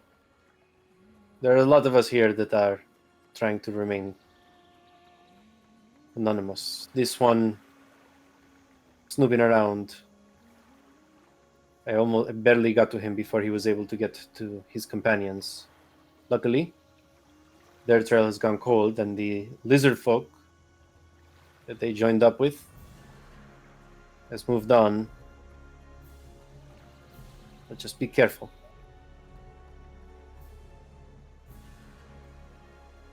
And he walks off, and you just see the dead goblin there before you. I'll pull the dead goblin aside and start inspecting and start, trying to get anything I can off of him. Make an investigation check. Investigation. 15. You find so he has the bow and arrow. He has a scimitar. He has 5 vials of poison. The poison is DC 15, does 3d6 poison damage. It can be applied to a weapon as a bonus action, or you can just toss the vial. 3d6 poison damage, yeah. He has 5 vials on him.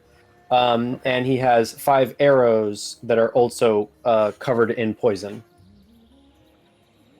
Okay. And you said, what was the first thing? It was the before the scimitar? Just the Short armor? bow. Short bow.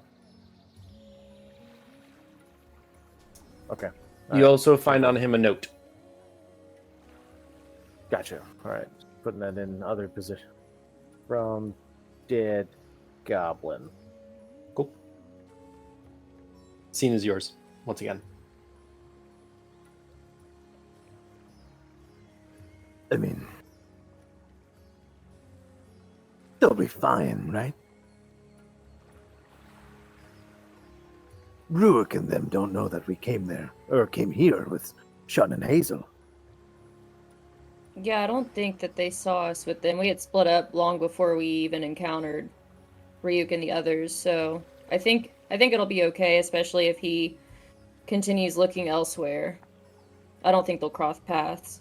But if they do, I'm sure they'll let us know. Yeah, but I mean, just because Shun maybe ran into a trap. We ran into a trap. How long were they tracking us? Yeah, that's a good point. That I don't know. but I think it's obvious that between the two of us, or the two groups, that we were of primary interest, so I don't know if they'll necessarily go after the others. Yeah. At least let's not hope that they do. You want the scimitar? Do I want what? The scimitar. The sword. The sword. I mean, between this axe and what Drajit gave me, I think I'm okay. But you can carry it if you want. It might be good to have some extra things. That lightning javelin seems to only be good in short spurts, so it's always good to have backups.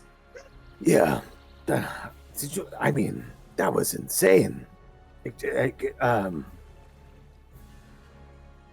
I wanted it. Like, I wanted it to do the thing, and it just kind of came to me. But, here, I also found this. And I'll hand the note from the dead goblin to Vigari.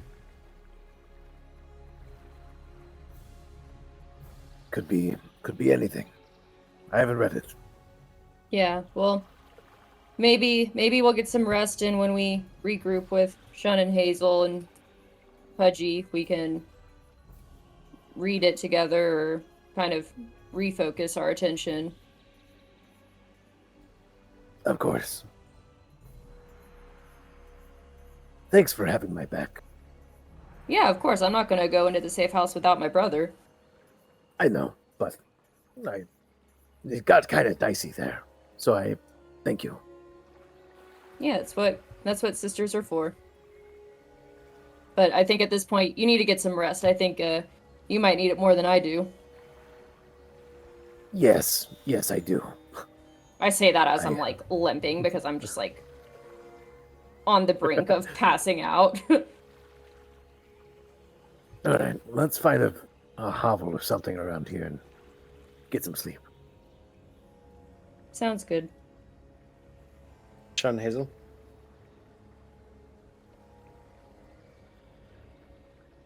Let us see. What is it, Shun? Let us stay here for the night. All right. It seems as though we cannot trust anyone. Yeah. It seems there's a lot of people out here for all of us. It's not a good night.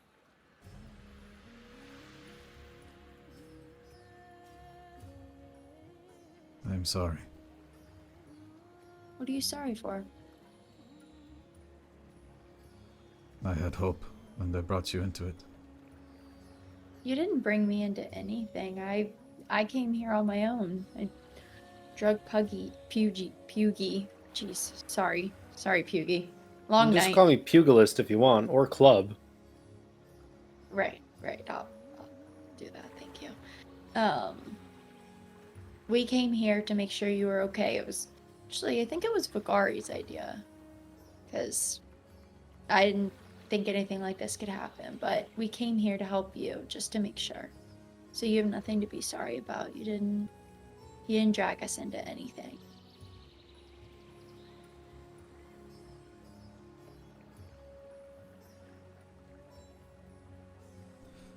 For a moment, I thought that it would work out. I know. I did too. And I'm so sorry that it didn't. But she is alive. She is alive. That's good news, right? Yeah. Anyway, the rats, they bite. That corner Rats? is... You will see. I am going to get some rest. Suggest you do the same. Alright. And I'm gonna give Shun a big hug before I go to bed. I'll accept it, but I won't reciprocate. Pugy just kind of sits there in the corner and wordlessly stands and kind of goes to like the entryway a little bit and just kind of like carefully like observes the area around him and just kind of like keep an eye out for a little bit, just make sure we weren't followed. After guys Shun sleep. goes to bed, I'll go over to Byyyeee and thank him for coming with me. It was a good call. It was a smart decision. I'm glad I did. I am too, so I really appreciate it. If you want to take turns, we can both be on the lookout tonight. So if you want to get some sleep, I don't mind staying awake for a little bit.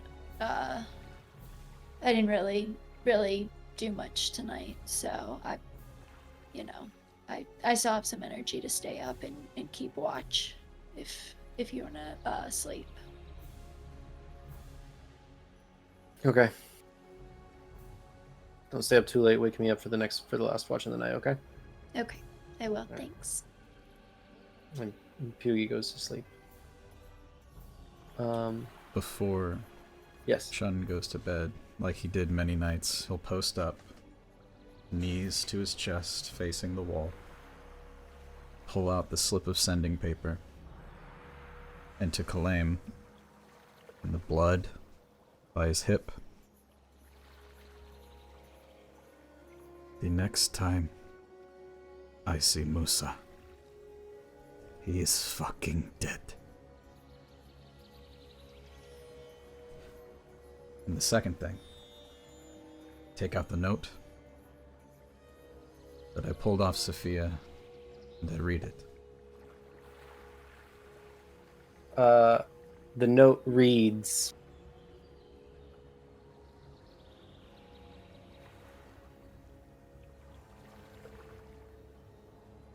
Ruik will be tracking the cub and the Goliath. Ignore the orc and the elf. Bring me back my favorite prize, Kazan.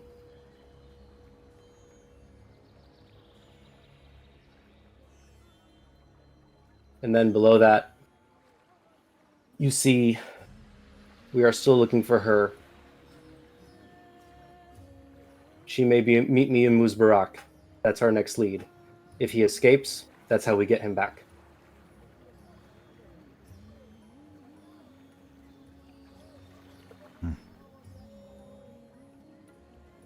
I'll crumple it up and go to bed. And that is where we're going to end for tonight.